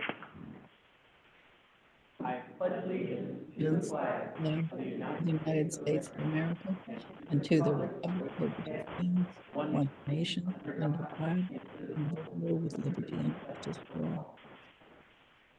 All right, I want to welcome everybody here this evening. Clerk of the board, can we have the roll call? Chair Quila, Here. Vice Chair Banks, Here. Commissioner Wakua, Here. Commissioner Webb. Here. Commissioner Thompson. I'm here online.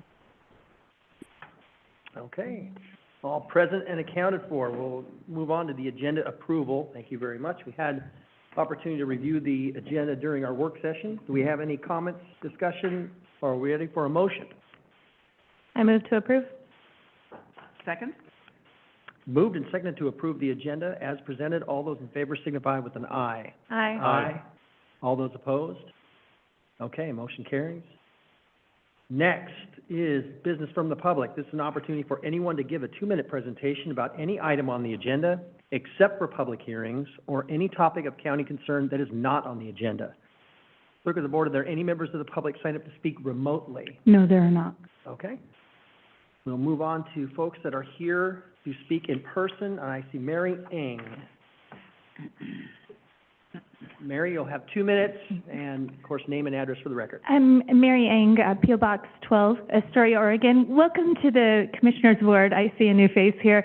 I wanted to alert you to a problem with the fentanyl overdose at Lifeboat recently. They installed a sort of like a lift to assist disabled people go in and out of the basement, which I think we all agree a basement is not an ideal space. During the overdose, the man was turning blue, and a witness bystander with emergency medical training and law enforcement training was advocating as a homeless person to have adequate response. There was an adamant insistence from the director of Lifeboat that the disability lift not be used for the overdosing man. He was a very large man of maybe heavy stature. I don't know if that was the rationale. The firefighters and paramedics were very frustrated, and I've spoken with them numerous times about difficulties in this building and other buildings. So that's definitely a safety issue. We currently have overflow at the Lifeboat shelter. There's also not a clear enunciation of the timeline of the Armory shelter. I'm so excited that it's opening up for the cold season, but the public is left to wonder, do we check Facebook? I couldn't get CCA on the line today. Columbia Inn suggested there might be a shelter. I was just over there, and there's apparently some kind of racquetball going on and no clear signs. So there's a congregation of homeless people who are in dire need of shelter. The overflow and the disability issues at Lifeboat are prohibitive, as are the discrimination against women with cardiac problems, hypothermia. You're 7 minutes late, you get 7 days of kick out and starvation, reporting sexual harassment, that sort of thing. There are also people who've had their property stolen at Lifeboat. They fall asleep and their phones are stolen and traded for drugs. So I'd ask you to completely reevaluate the corridor there and how we allocate resources to the best. Also, there's been a lot of expenditure towards personal property after the grant you guys put forward. There's a record of a $600,000 house that was purchased, and the homeless feel short-shafted. Thank you. Yeah, no, thank you, Miriam. Appreciate you bringing these issues to us, and I'm glad that the Armory is open. Yeah. Do we have anyone else that is signed up to speak in person? No, we don't. We'll move on to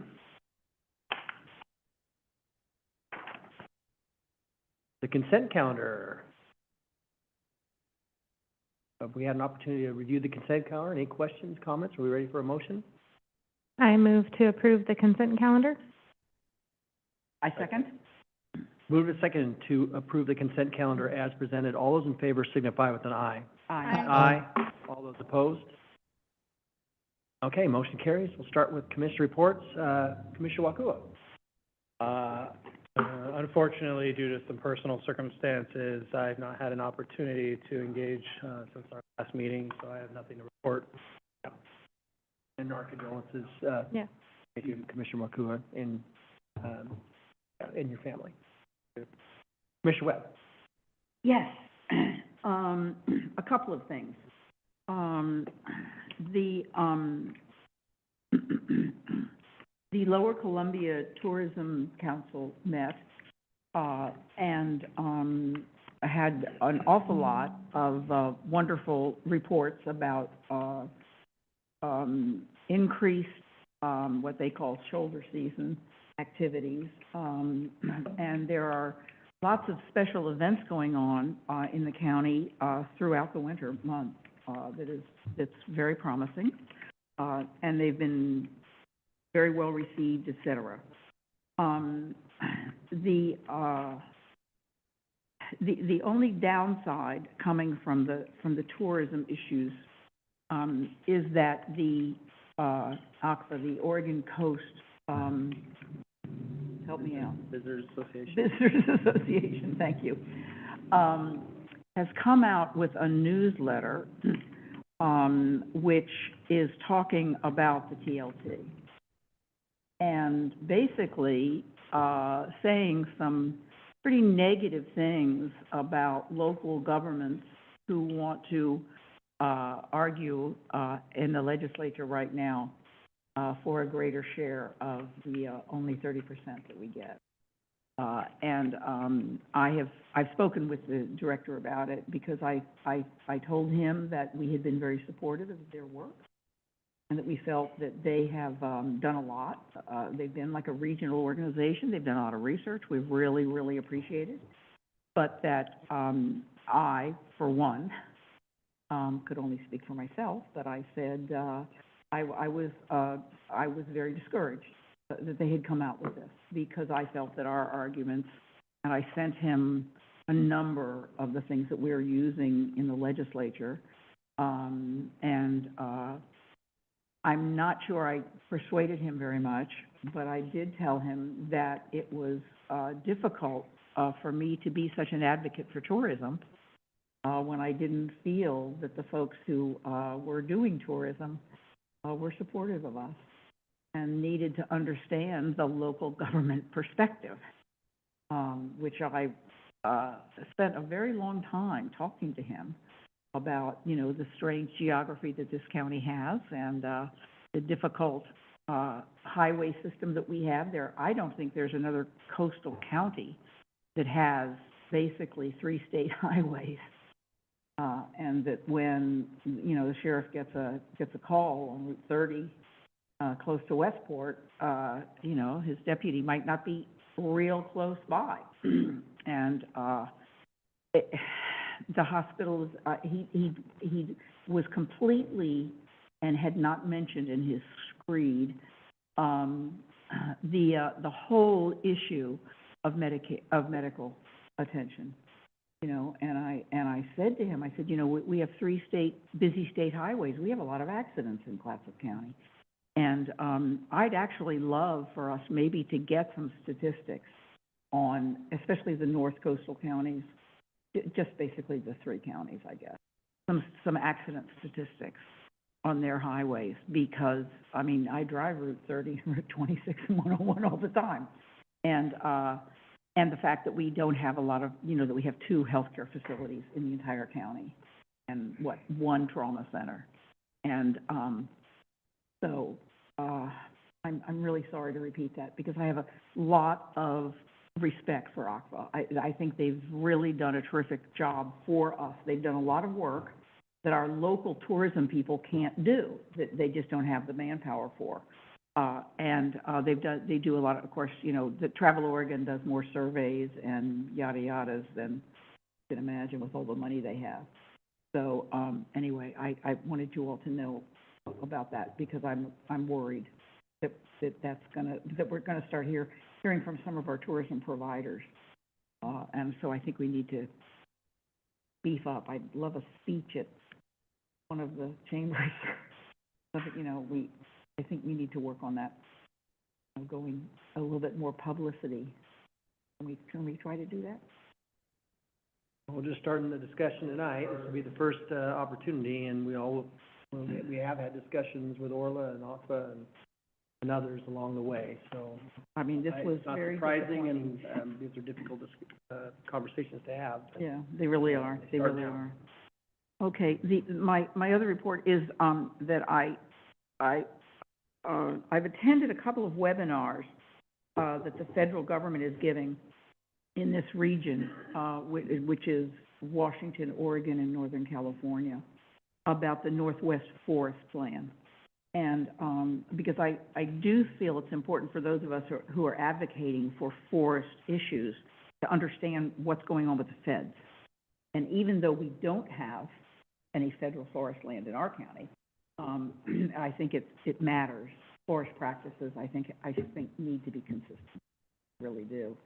And so, it's been interesting to follow, and, also interesting to me that there was so little, that there has been at the meetings that I've attended, there have been so few people from Oregon attending, that it's been mostly Northern California and Washington. So I'd like to talk to somebody like Fred Catton maybe about, whether they follow the federal forestry stuff. They must, right? I mean, don't, They follow it, but, but I mean, at they least don't actually, so they, coordinate. no, they don't coordinate. Really, that's, The state and the feds don't coordinate. And and the, now what will happen? and the state doesn't coordinate their state lands at HCP with the PFA either. They don't match. Anytime. Okay. Lots of All right. frustration. I think that's, yeah. Thank you, Commissioner Webb. Commissioner Banks? I do want to agree. I would love to see some statistics about local versus transient response, especially in our emergency responders. It would be probably beneficial for us in the conversation. Chair Quillen, members of the board, sorry to interrupt during your Go ahead. board communication. I just wanted to let you know that those are things that the county has asked for. Unfortunately, that part of the emergency first response system doesn't always track the origin. And so the sheriff did some manipulation with our computer system that allowed us to get that data, but not everybody's tracking that. So we have asked, and we will do some more research on the number of accidents, but we may not be able to actually track in or out of county. So.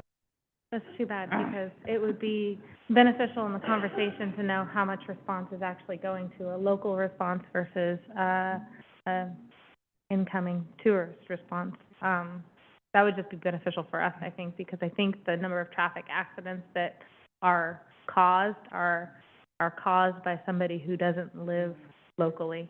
But that's just an assumption on my part. The other, I'm Yes, sorry, you're doing go ahead. yours. Can it also raised a question with me, and maybe since our sheriff is here, would know this. If an accident occurs on Route 30, let's say just west of Westport, okay? Does 911, who gets sent to that? Is it only, is it only you guys? Or would anybody come from Columbia County? Yes, so, the way that crash would get dispatched would first initially depend on which cell phone tower, the cell phone connected to. And so sometimes, it might pick up over in Washington, might pick up in Clatsop County. And so, the first public safety answering point that answered the phone would help determine the location of the crash, transfer the call to the 911, facility that has jurisdiction of that area. So just west of Westport would be in Columbia County. Just and then west? they would, That's Clatsop County. well, just west of Westport, I'm sorry, just east. Did you say west or east? Yeah, I'm I sorry. said west, because Just it's like west, if I'm it's sorry. really Yes. close to Columbia County, but. For some reason, but I was here. thinking east. Yes, but just west, that would come to us.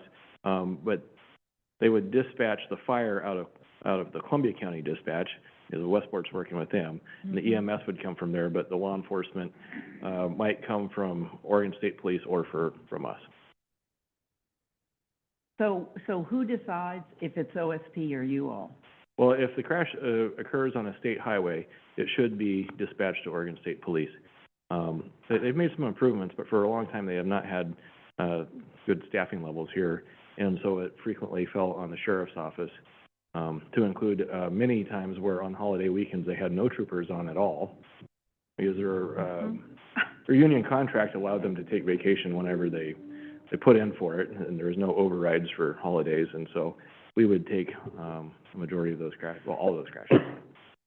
And I appreciate, Sheriff, again, I know that this is Commissioner Bang's opportunity to do her comments, and we are gonna be talking about this during the TLT, so. Oh, I'm Yeah, sorry. we'll have more time. let's continue on with the agenda here, continue with Commissioner Bang's, that's okay. No, I just was concurring with Commissioner Webb on the direction she was going in regards to the TLT, because I feel like we're gonna have a front and center, discussion at legislature in regards to funding all of our needs, in regards to the burden, that sometimes occurs. Just to note, had another Northwest Senior and Disabilities meeting. Nothing to report, really, it's just business as usual. And then also, Fair Board met. I was able to be in person, and I would say they're off to a fabulous start in regards to all of the ideas that they have in order to utilize that facility to its fullest. I'm sure county staff has been in communication with our Fair Board manager in regards to a bond that we'll need to move forward, hopefully, in this new session. And just so that we all know, it's just a continuation of funding so that we need a new roof. We need, the building is obviously an aged facility, and so with aged facilities, there's upkeep. And so if we want to continue to have the gym of the fairgrounds utilizable by weddings and quinceaneras and all of the things that happen up there, that we need to help support them in their endeavors.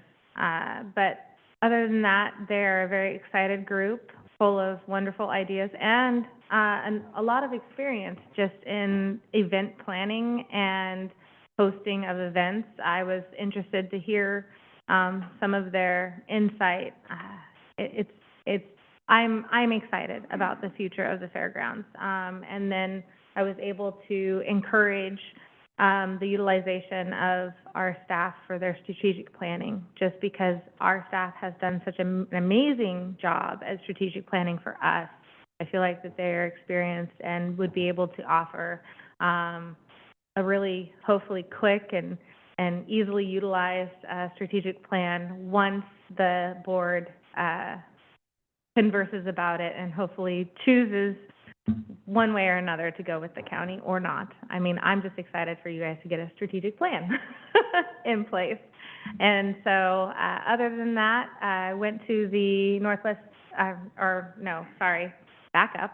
I went to our Natural Resources dinner, and I was able to volunteer with the Oregon Women in Timber group that facilitates and actually runs the entire dinner. And it was so fun to hear about the student projects that are occurring through, the ecology projects, the fisheries projects, and the FFA and all of the public speaking that they're accomplishing. And the funding is going to some really great things for our students, a variety of wonderful topics that touch everything in the natural resources industry. And I was really proud of, Hampton's continued investment in our youth, and how everything was just a group working together for the good of the many, and very diverse. It was a wonderful, diverse group of people that showed up. Previous Senator Betsy Johnson was there doing her funding ask. And that was a lot of fun to see her. And I think a little over $170,000. The final count hasn't been accounted for. We're waiting for Diane, our financial guru through Oregon Women in Timber. She's doing all of the calculations and the phone calls, but it's between 150 to a little over 170,000 is our guesstimate. And so better than any other year prior. And so that just means that'll be split among the 5 school districts. And I saw I think Jewel was there, but I didn't get to spend any time with them. But every other school district had a wonderful showing of children helping sell tickets, beads for heads and tails, blinky buttons for the auction items. There was a silent auction, a live auction, and then Betsy's plea, and it was amazing. And it was neat. So I just want to make note, our industry members receiving awards. In past years, industry members have received awards and had kind of a speech or whatever. They wanted to give their time to the kids. And so as they were receiving awards, the kids were highlighting all of the things that they were doing. And so it was kind of a joint blessing where we were able to bless our community members with their awards, but they in turn were focusing on the kids. And so it was just a neat orchestration. And Lindsay Davis, high fives all around to that woman. She is tireless. So she ran her booty off that night, but everything went wonderfully. So anyhow, celebration, $170,000. Really happy it's going into our kids' hands to do good things. Yeah. So, That's great. Yeah, congratulations yeah, on that it was- successful event. it was nice. Commissioner Thompson? Thank you, sir. I've been in the last week or so to the Association of Oregon Counties. I'll remind you that I'm the co-chair with Commissioner Garrett from Columbia County of Governance, Revenue, and Economic Finance Issues. I attend all of the policy committee meetings. There are 4 other ones, and that's so that Clatsop County's presence is known, the relationships are built, because we know that politics is a game of relationships. So far as I can tell, we're doing pretty well there. For the next couple of days, I'll be in LCDC hearings, again virtually, to stay close to home.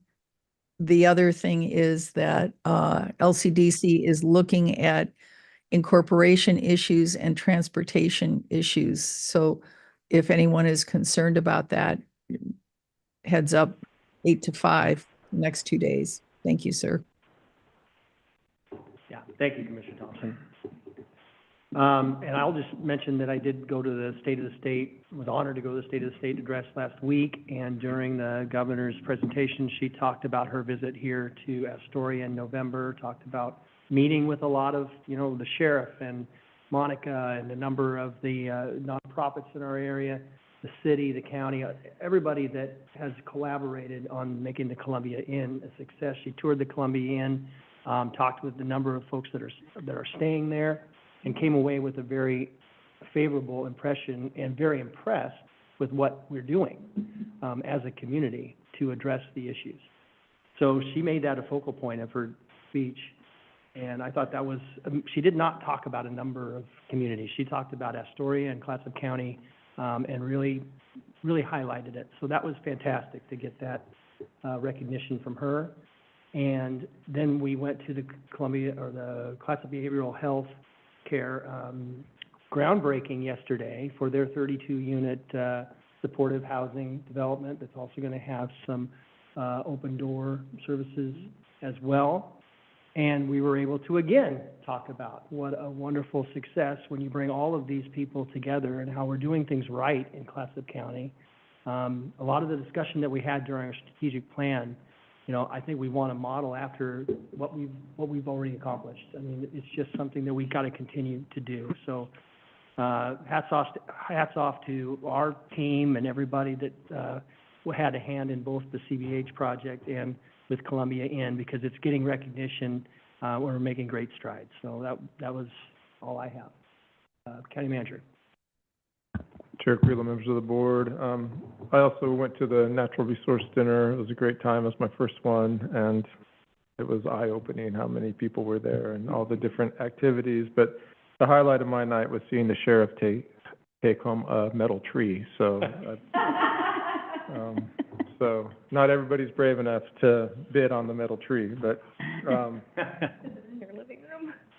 I just wanted to mention that on Friday is Suzanne's retirement party, so it's at 5 o'clock at the Elks Ballroom. So just want to reinforce that. I think it's 42 years of service to the county. So that's all I have. Thank you. Yeah, thank you, County Manager. She officially retired At the end of December. at the end of. 42 years, that's remarkable service, to our community. Okay, let's move on to the business agenda. First is the Clatsop County Court security improvements on page 60. And we don't have Matthew, we have our Assistant County Manager, Monica Steele.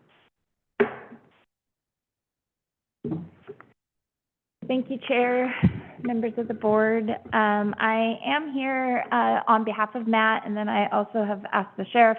Matt is also participating virtually, though. Okay. So this is a project that we have been working on for a number of years, and in some instances, you might even say decades. And it's something that we budgeted for in the prior fiscal year, but the responses that we received when we went out to RFP were significantly higher than what we budgeted. And so we went back out, and we, sorry, I had the wrong agenda item on there. So we went back out, and we did receive one bid, and it was with Haworth Construction. They're out of the McMinnville area. Their total cost for the project came in at just over 1.3 million. We budgeted 1.6 million, and this project will include creating a single point of entrance, which, if you go back to the vulnerability assessment that was done, there was a quote that stated, "The single most significant vulnerability of the entire facility is the lack of a single point of entrance." So this will be creating that. It will also be replacing some windows on what is the main level of the courthouse that have had significant damage to those, and they have to be replaced as a historical window.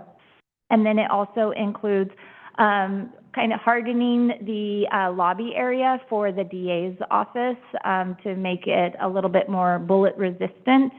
And so again, the total cost of this project is 1.3. We budgeted 1.6. And so we're asking your board to approve the contract with Haworth Construction. And then we will begin the process of creating the timeline for this project, as well as coordinating with the many parties involved that this is going to have an impact on, because the next agenda item that we'll also talk about is another aspect of that, and it's going to require a lot of coordination between staff at the state courts as well as the county, and then communicating to the public.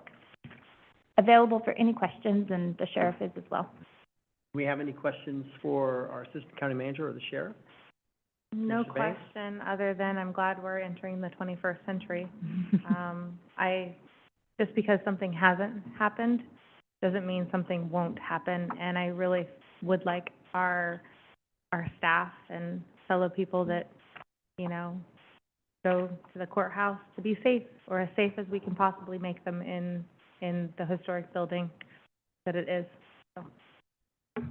I'll note that we have Matthew Gerber, our County Facilities Manager, joining us virtually as well. Any other questions?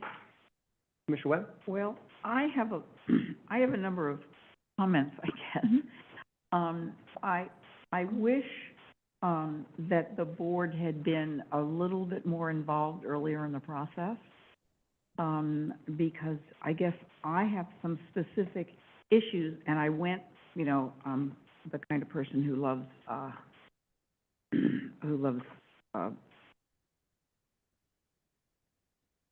these kinds of details. But, I found that a lot of the presentation materials were impossible to read. So I was a little bit disappointed about that. But I have some questions about, because the schematics were not fine enough for me to, or they were too fine for me to see, that, are we assuming that there will be no more entrances on commercial?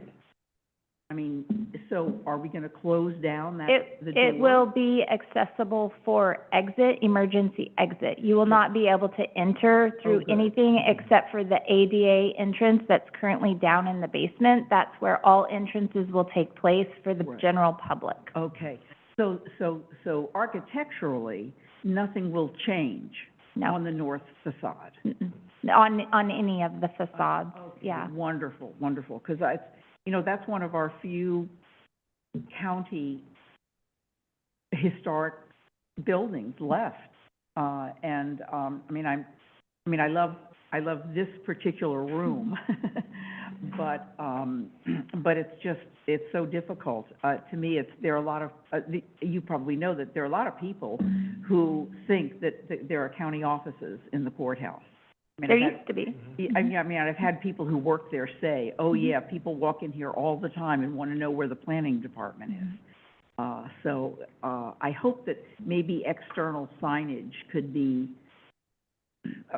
maybe would be helpful to that, because it's architecturally, it's like I say, it's one of our few historic county buildings. Isn't it cool that we actually have an underbid? Pretty wonderful. My other question was parking. I couldn't see in any of the schematics that there was parking, because it looked to me as if there are gonna be some additional offices. So is the parking being? So there are no additional offices. What's being added are holding cells. And so currently, what used to be what is called the law library, is a vacant space that will be converted into holding cells. So when we have to bring inmates over from the jail, we are bringing them over from Warrenton, where previously we just had to walk them across the street. And so if you're bringing multiple adults in custody, if you're bringing multiple AICs over to the jail, it's a little bit more of a travel time. And so, having these additional holding cells will allow the AICs to be in that space. And then there's also going to be, a deputy's desk in there as well, because they'll be, monitoring them while they're in there. So there's no additional staff. And so there is no change to the parking either. But if you bring somebody from Warrenton, you're gonna have to do it in a car. Yes, We're doing that now. and there's currently parking over there, and we currently. And there's enough parking for what we think is really, wow. Yeah, so, and I would say, we're not the only county that's doing this. In fact, many counties have already done this process. This is for public safety, and I think that this is something we've talked about for a long time. Years. Oh, yeah, I know. Brand new, and we've had the opportunity to review. And we do have, parking at the Duane Street Annex, which is where, sheriff deputies used to park, when the jail was located at the Duane Street Annex. Okay. And so there are parking spaces there as well.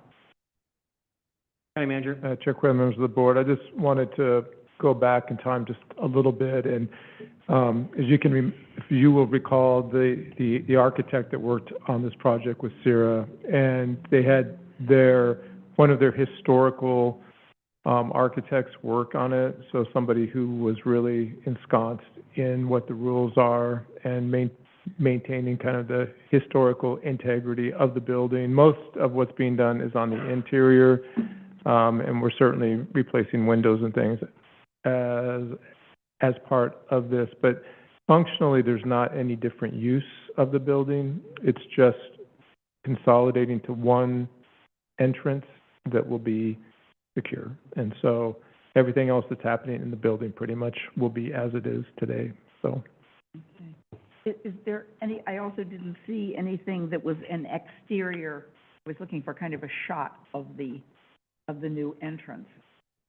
Essentially, the entrance is going to look the same, so, because we're not expanding the door or anything like that. Like the county manager mentioned, you'll go through the door in the basement, and then you will be directed to go through, a secure entrance.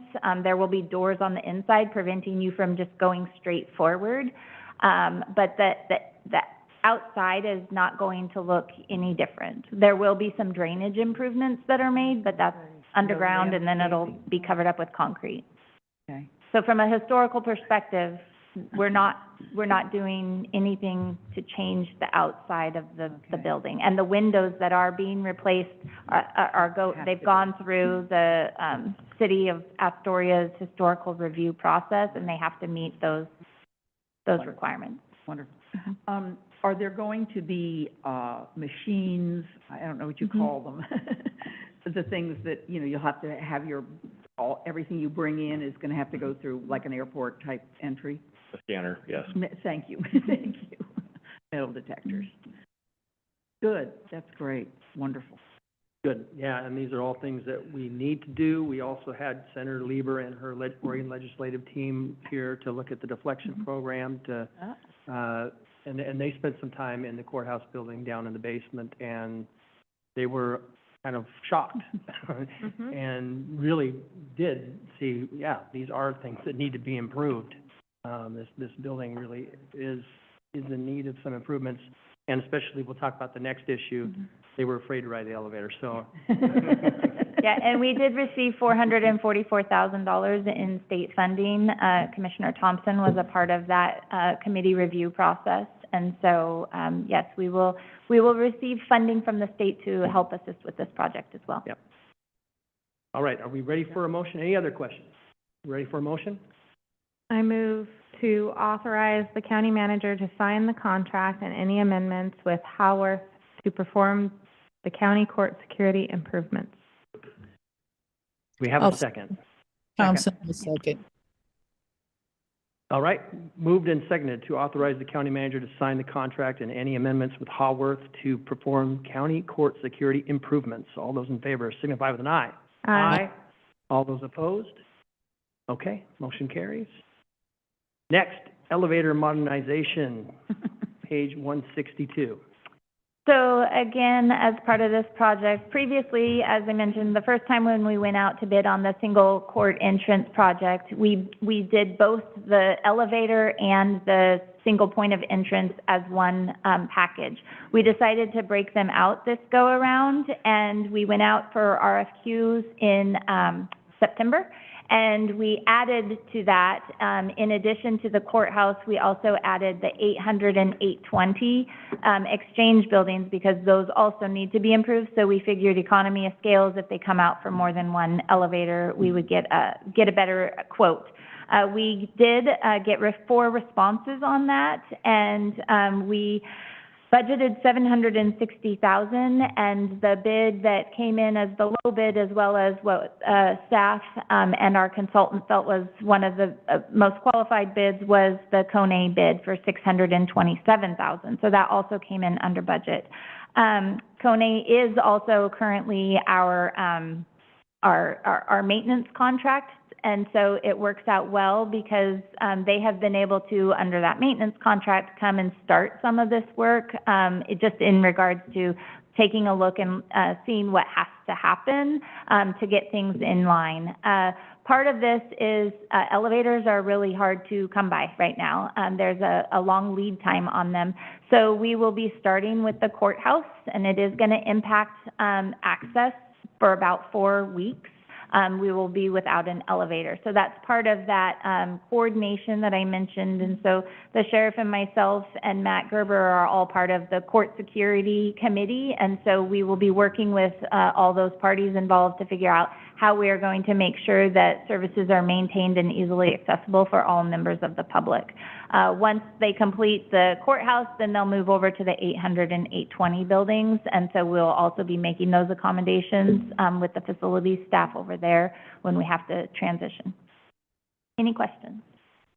Any questions? Commissioner Banks? I just want to make note, my kids will be very excited to see this and hear about this because they're terrified of the elevator in our building. They refuse to get in it. My son, after the last time, was like, nope.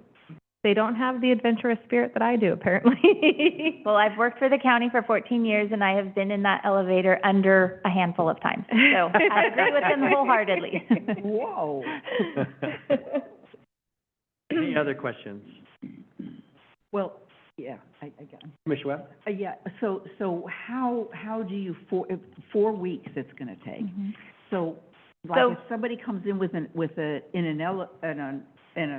not an elevator, A wheelchair? a wheelchair, it's almost the same thing.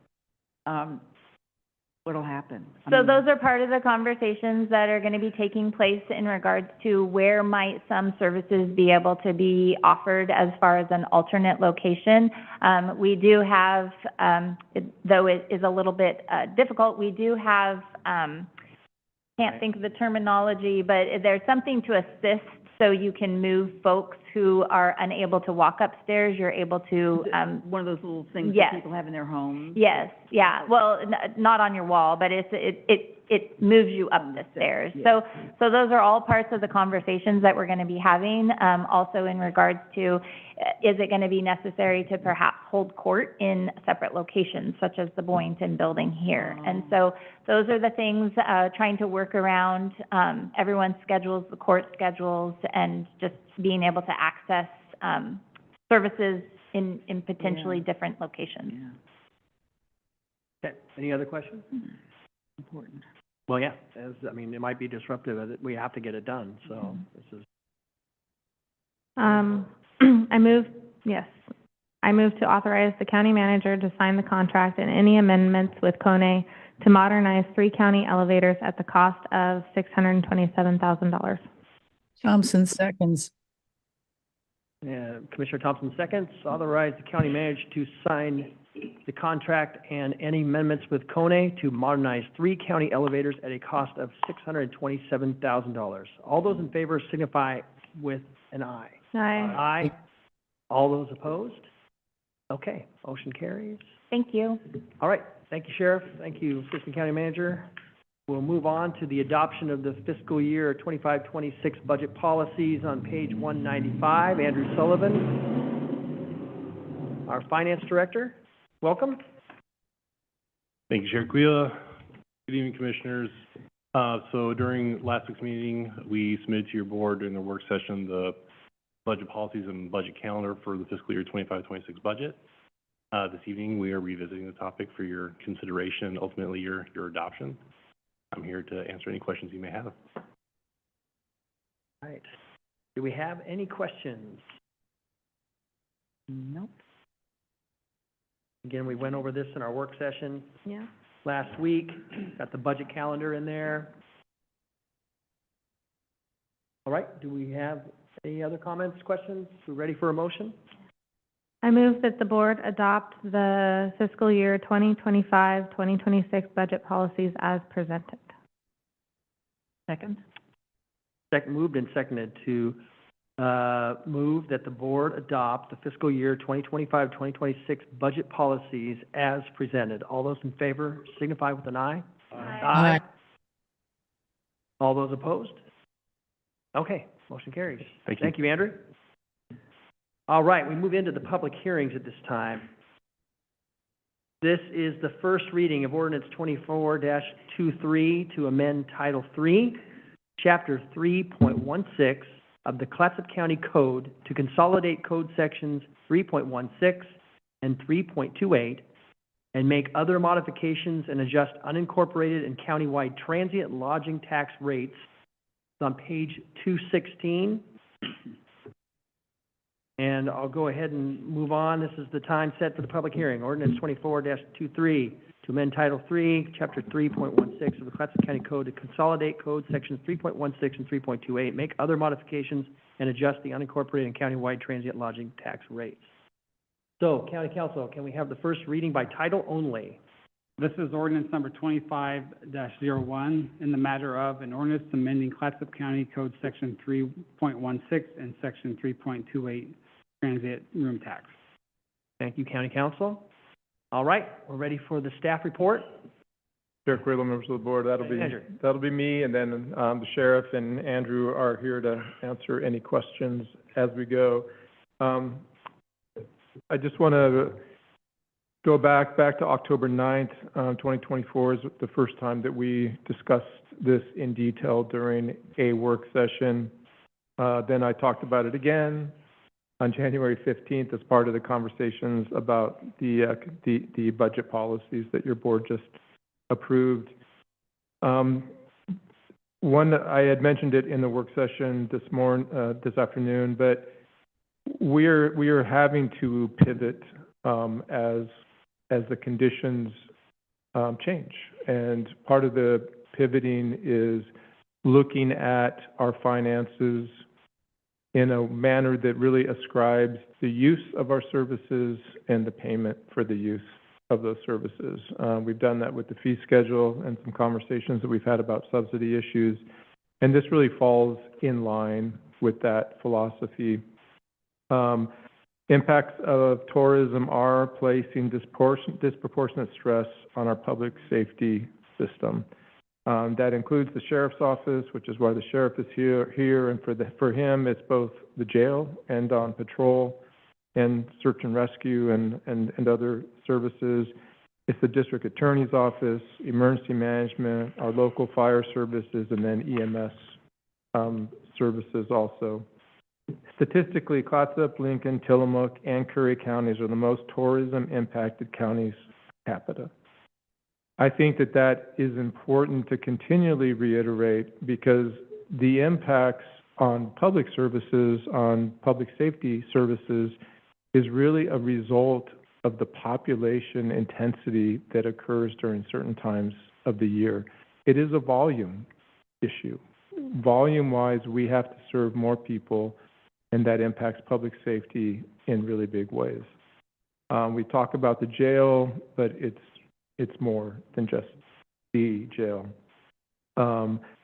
Impacts of tourism are currently subsidized by other sources of discretionary revenue. So the largest portion of our discretionary revenue pot is property taxes, and right behind that is timber revenues. And so right now, those are subsidizing the service and the service levels for these population growth challenges. We've evaluated a number of options to address this, and there was really three principles that we kind of underscored as we went through that, and that was tax equity, geographic equity, and then maintenance of service levels. As we use those three principles, two primary alternatives came. We had a preferred alternative, which we've talked to your board about, which is what we are pursuing, which is legislative action to provide greater flexibility with the current splits that occur under ORS 320.350 since 2003. And we are working on that diligently. We have partners, including LOC, AOC, and others. But as we all know, legislative change is uncertain. And so the second alternative, which was not the preferred, was what we are here to talk to your board about tonight, which is the Board of Commissioners has the ability to increase the local TLT rate that would allow some relief and some more equity and balance with our revenue sources. We still prefer option one, and as you know, that in the staff report, if option one occurs, we will be back to your board revisiting the increases, and they could be reduced or eliminated depending on what kind of flexibility that the legislature gives us. Whether or not all cities and counties get the flexibility, that's for the legislature to decide, but I think it would be hard-pressed to argue against these four highly impacted counties and the cities within them to get the kind of relief that we need. After discussions with your board previously, we are pursuing both options simultaneously. The recommendation from staff is to consolidate sections 3.16 and 3.28. Just as a little background, 3.16 is the unincorporated rate, 3.28 is the countywide rate.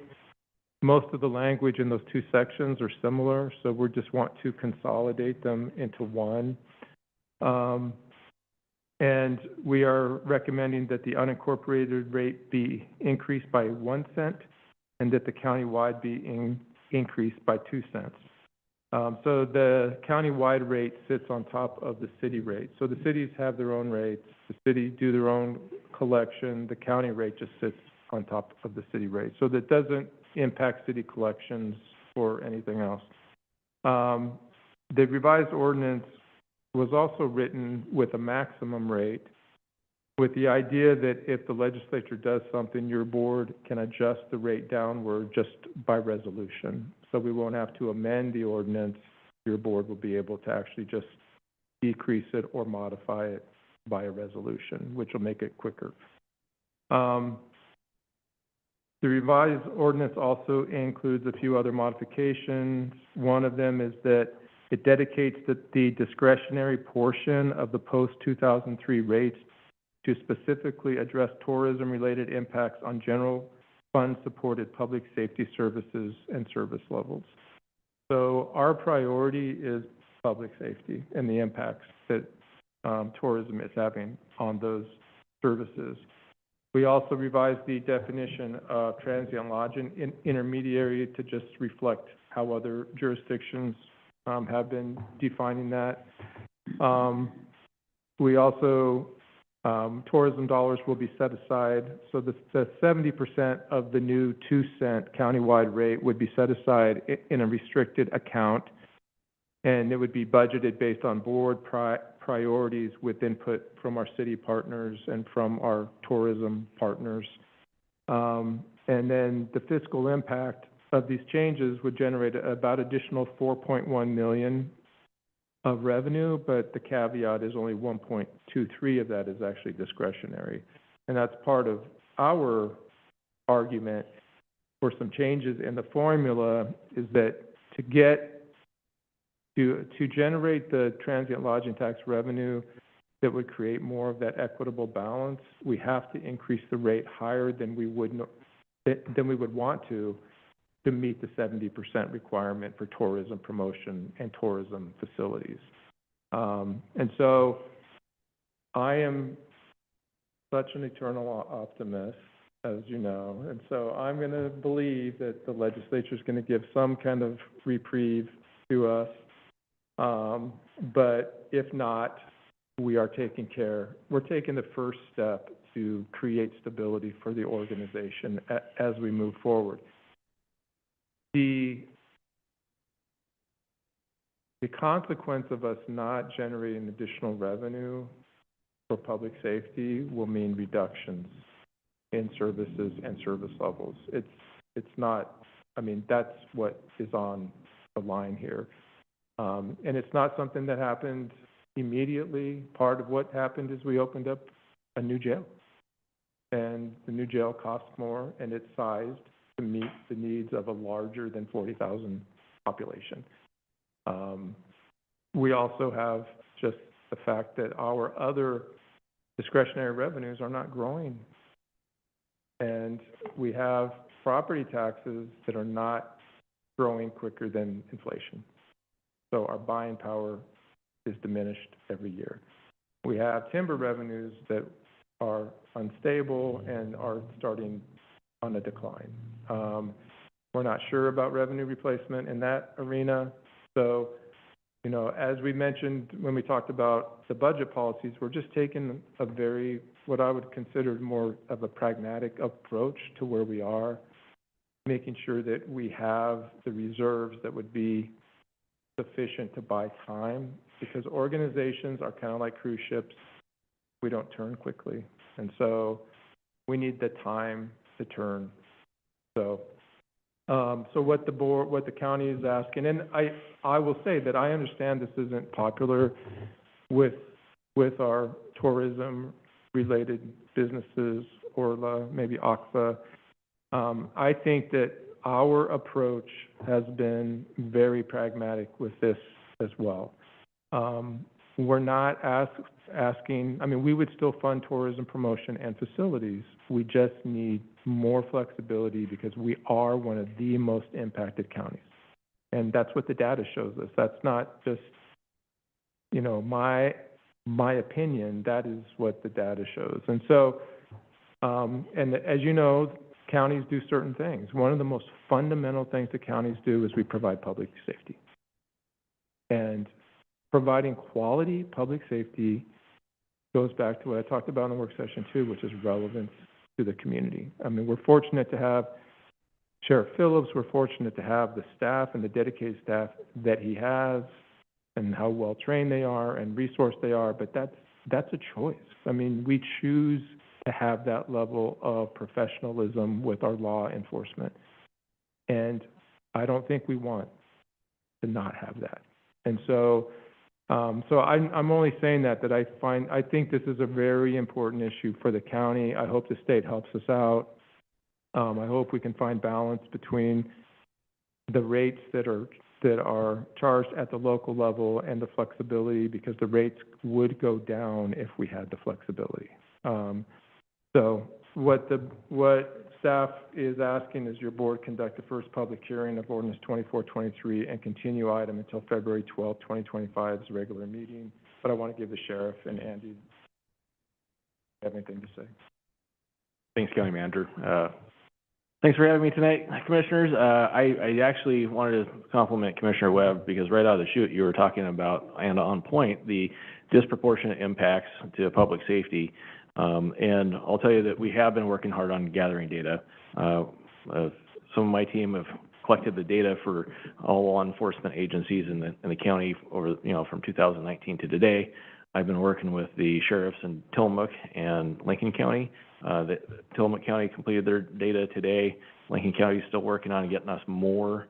I want to compliment Amanda Rappenchuk behind me because she's been making that data look like a product that is easily understandable and that I think people would, be able to digest and enjoy.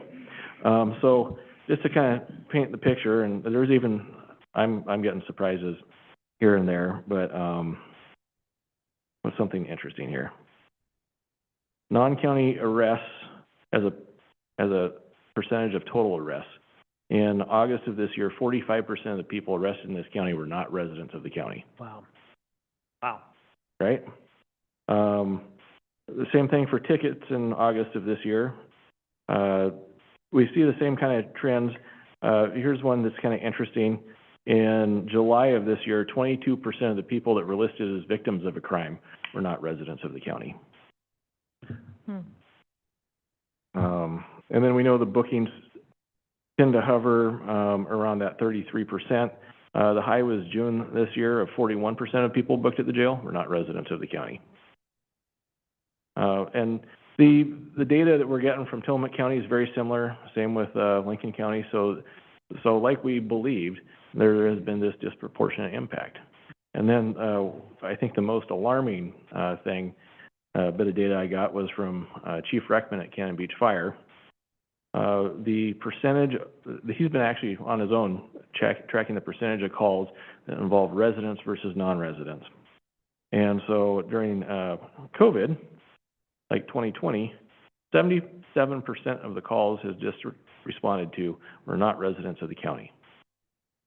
And one big driver of that too is the state parks, which are actually not within the jurisdiction of the fire department. But someone's got to respond, right? Yeah. And state parks does not provide any money for fire EMS service to respond to the state parks. Yeah. So as we talk about the option one, which was preferred, which was more freedom with the splits, I think we were talking about being able to support our rural fire departments, and there's a good example of why they need the help. Yeah, more than half. You know, this year it's like 63%. But, yeah, that's a big disproportionate impact to public safety services, in the county. And if I could just follow up on what the sheriff said real quickly, these are mostly volunteer-based fire departments. I mean, and so the stress that it places on them is immense. So I'm sure in the next couple of weeks, Amanda will have some beautiful charts. She's already started on that. It looks great. But we'll be able to paint the whole picture. Yeah, thank you, Sheriff. Andrew, did you have anything? Gosh, you know, I don't have a whole lot to add. County manager and sheriff did a great job already. I mean, I guess I'll just kind of reiterate, this is all done with a lot of thought and care. Something that we want to do, something that we need to do. The numbers kind of speak to it. It's what's best for our residents and the tourists that come into our area safe. Yeah. And I completely agree. I mean, nothing is done without its due diligence, Clatsop County. And, you know, with all of this uncertainty we're facing, you know, this is the prudent way to go forward. One question I had was, we're only raising it 1 cent in unincorporated, and we're raising it 2% or 2 cents in the other. Why are we not raising it more in unincorporated? So the reason is that the unincorporated areas, you know, they don't generate as much as a proportion of the TLT. The cities put a lot of strain on our countywide criminal justice system, and so increasing the countywide touches all of the city TLT collections.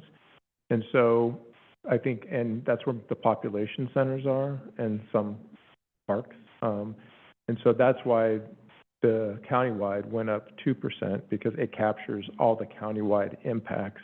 And one cent on the unincorporated side only generates roughly $100,000 total, 30,000 of it. So that does create some of the geographic equity. We wanted to make sure that the unincorporated areas were paying the fair share, and doing the 1% brings the unincorporated areas to about the median of what the cities are charging.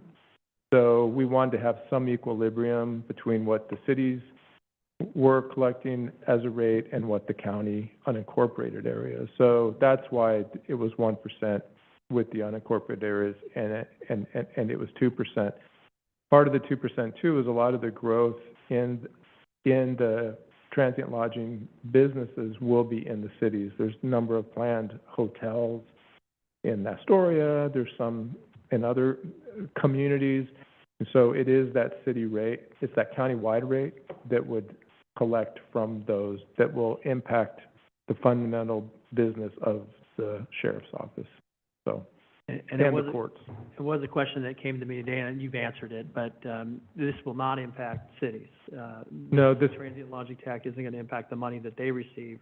No, so right now, the cities make their own collections off of their rate, but we also have been passing through the 70% of the 1 cent countywide rate to the cities for the portion that was collected in the cities. And so that will continue.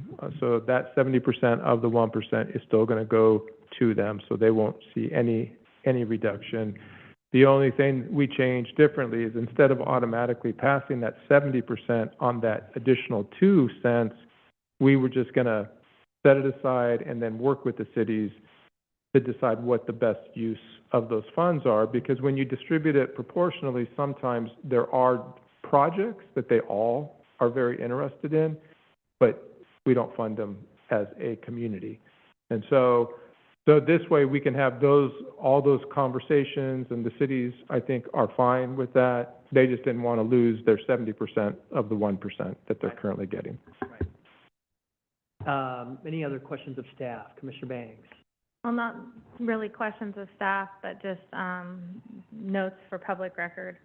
The $5 million timber revenue, as we see here for 2023-24, they're going to slowly start going down, but in 26-27, we're going to see a cliff, and that's when that 40% loss will be felt. And when I first started in this position, I made it abundantly clear that I was not interested in passing the loss, that burden onto our local constituents. But in this situation, I feel like the only thing that we can do is pass that loss or that burden onto the transient population, our visitors who come and visit our community. I wanted to make note of the future loss, because right now, that $5 million, it doesn't look too bad, but in 3 years, it's gonna look horrible. And that 40% is going to be, it's gonna be reduced. It's already begun in, this year's AOP, or this year's operation plan, saw that reduction. And I hope that this board remembers, as conversations come before us for our annual operations plans through state forests for this next year, for the fiscal year 26, there will be concerns that are going to be brought to us. And I would hope that our board remembers that this $5 million is not going to be here. And so every conversation that we have, or every future potential reduction on top of the habitat conservation plan, is going to impact us exponentially. And so that we just, you know, we gave away a lot in this habitat conservation plan, and that I hope in future conversations that we have with constituents, we gave away a lot. We gave away 40%. And so to ask us for more, I hope that my fellow commissioners will remember what we gave away, so that when somebody comes to us in the future and asks for more, that we say, no, we gave away a lot, and we're done. At least I feel like I'm done. So thank you. Yeah, thank you, Commissioner Banks. So we have yet to open the public hearing. Do we have any more questions of staff? Commissioner Wakua. So for the record, I would like to publicly disclose that I have a potential conflict of interest with this item, as I manage an SDR within Clatsop County.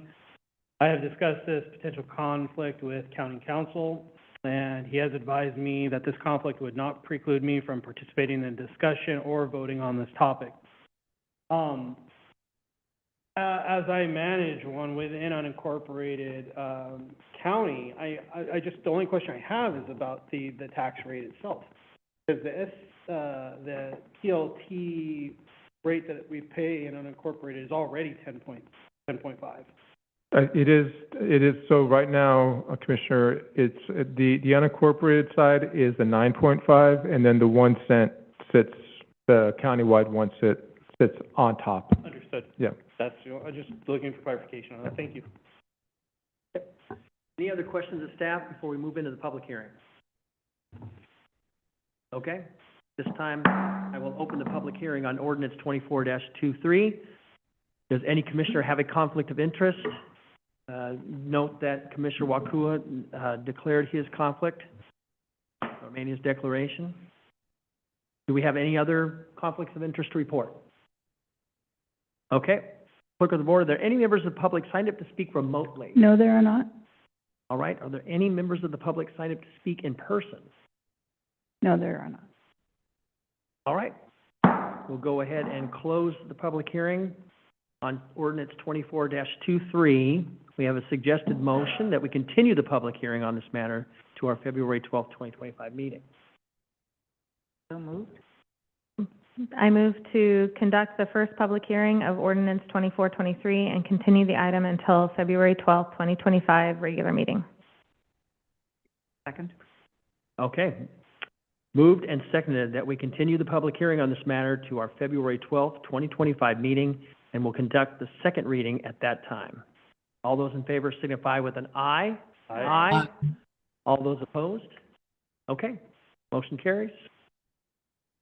Next is ordinance 24-19, short-term rental cap, page 268. This is the continuation of the public hearing on ordinance 24-19. Does any commissioner have a conflict of interest to report? Yes, so, again, I would like to publicly disclose that I have a potential conflict of interest in this item as I manage an SDR within Clatsop County. I have discussed this potential conflict with County Council. And he advised me that this conflict would not preclude me from participating in the discussion or voting on this topic. Thank you, Commissioner Wakua. Do we have any other conflicts of interest to report? All right. County Council, may we have the second reading by title only? This is ordinance number 24-19 in the matter of an ordinance amending Clatsop County Code Title 5, Business Regulations, Chapters 5.12 and 5.24, to establish limits on the total number of short-term rentals permits that may be issued in specific geographical areas and revising standards and permitting procedures. Thank you, County Council. And Gail Hendrickson, our Community Development Director, do you have any additional information to present? Yes, good evening, Chair and Commissioners. I would just like to address briefly two public comments that were received yesterday and today. And the public comments raised two issues, one related to the transferability of the permits, and a second one related to Section 5.24 in the county code and some changes proposed there. With regard to the transferability aspect of the comments, we initially proposed not allowing transfers. We were advised by our land use council and back in November, which is why we're going through another set of public hearings, that we should allow the transfers. I know the comments did raise questions about Manzanita, Gearhart, and Tillamook. We forward those to our land use council, but we had not heard anything back. So based on our council's advice to us that we should allow transferability, staff is still continuing to recommend that position. With regard to Section 5.24.010, this is on page 288 of your agenda. There is some language in there that addresses both Arch Cape and the coastal residential zones. And when I was writing the proposed changes, I did strike that through because I looked at it and to me it was a holdover from a previous time. But I was reminded yesterday that this came out of a work session with your board. And I went back this morning, it was January 26, 2022, so nearly 3 years ago. It is currently in the adopted ordinance, and we really didn't mean to change that. So staff would ask that you approve ordinance 2419 if you choose, with the one amendment that coastal residential zone language remain in section 5.24.010. And with that, I'm happy to answer any questions. Thank you. Any questions of our Community Development Director? Mr. Webb, you got a pained look on your face. I do, because are you saying that I'm sorry, I know you explained, I just didn't, No, I went very quickly through that, so please. Old ladies like me, that's a problem.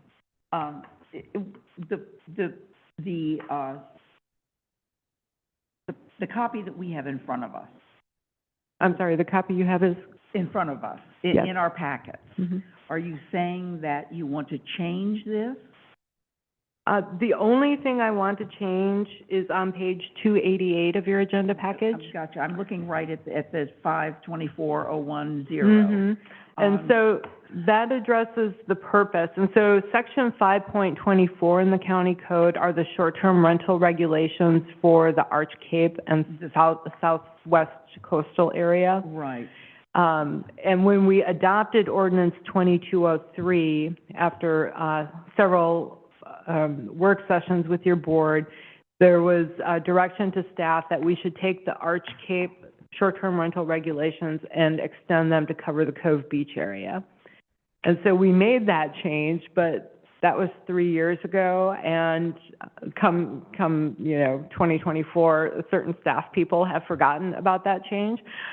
So we inadvertently took that language out, but it is in your adopted ordinance. We would recommend that your board continue to leave it as it. Not as it is, Yeah. not as we're looking at. Not the strike through. Not the strike through in that one particular section. Okay, So. okay, thank you.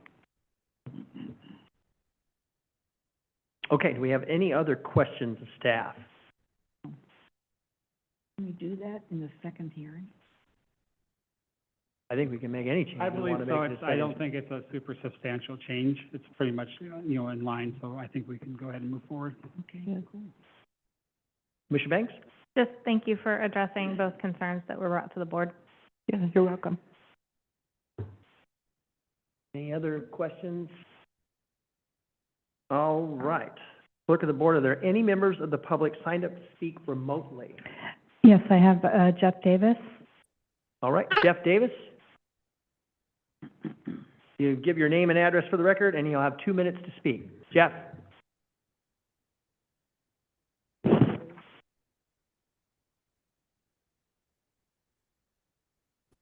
Now can you hear Jeff me? or Denise, are you online? Yes. Can you hear me? Yep, can you hear you, Jeff? Oh, great. Good evening and Happy New Year. Jeff Davis, 79432 Ray Brown Road in Cove Beach. We recently submitted a letter regarding this ordinance that Director Hendrickson referred to. In essence, it says, we applaud your board's decision to move forward to implement caps on STRs in unincorporated Clatsop County. Thank you so much for taking this invaluable step intended to foster livability and safety in our neighborhoods. However, 2 types of restrictions removed in the amended proposed ordinance still concern us deeply. First, we were disappointed when the county removed nearly all transferability limitations in the amended ordinance as a result of the STR industry's threat of litigation, thus creating a situation in which the current percentage of STRs in the coastal residential zone of Cove Beach, 26%, over 2.5 times the proposed cap, may never decrease, which unfairly negatively impacts Cove Beach. We urge your board to push back against the threatened legal attack by the STR juggernaut to exploit our ecologically fragile and infrastructure limited neighborhood. Specifically, we asked you to reconsider the ordinance transferability clause. In our letter, we provided examples of communities in our region that have successfully implemented transferability restrictions concurrently with CAP in some cases.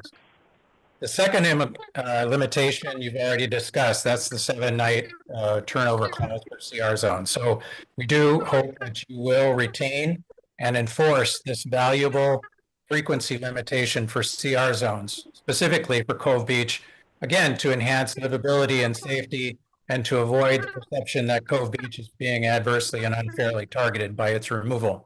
Again, we appreciate your implementing caps on STRs. We are very relieved about this. Thank you very much. All right, thank you, Jeff. Clerk of the board, are there any members of the public signed up to speak in addition remotely? No, there are not. Okay, do we have anyone signed up to speak in person? No, we do not. All right, we'll go ahead and close the public hearing at this time. Discussion. Ready for a motion? I move to adopt ordinance 2419 as presented. And then we have to include the amendment, correct? Yes. Okay, so include the amendment to section 5.24.020. Right? 5.24.010. Yeah. Oh. Just, I would include the amendment. Here. Perfect. I move to adopt the ordinance 2419 with amendment 5.24.020 as presented. Okay. We have a second? Second. All right, moved and seconded to adopt ordinance 24-19 with amendment to section 5.24.020. 010. Oh, was I looking at the wrong? Yeah. Oh, I think I might have said the wrong one Oh. too. With correction. All right, it's moved and seconded to adopt ordinance 24-19 with amendment to section 5.24.010. All those in favor signify with an aye. Aye. Aye. All those opposed? All right, motion carries. We got a Mickey Mouse on there. Thank you. Thank you, Gail. I love it. All right, that is the end of our business and public hearings this evening. Do we have anything for the good of the order? I want to go to Disneyland. All right. We are adjourned.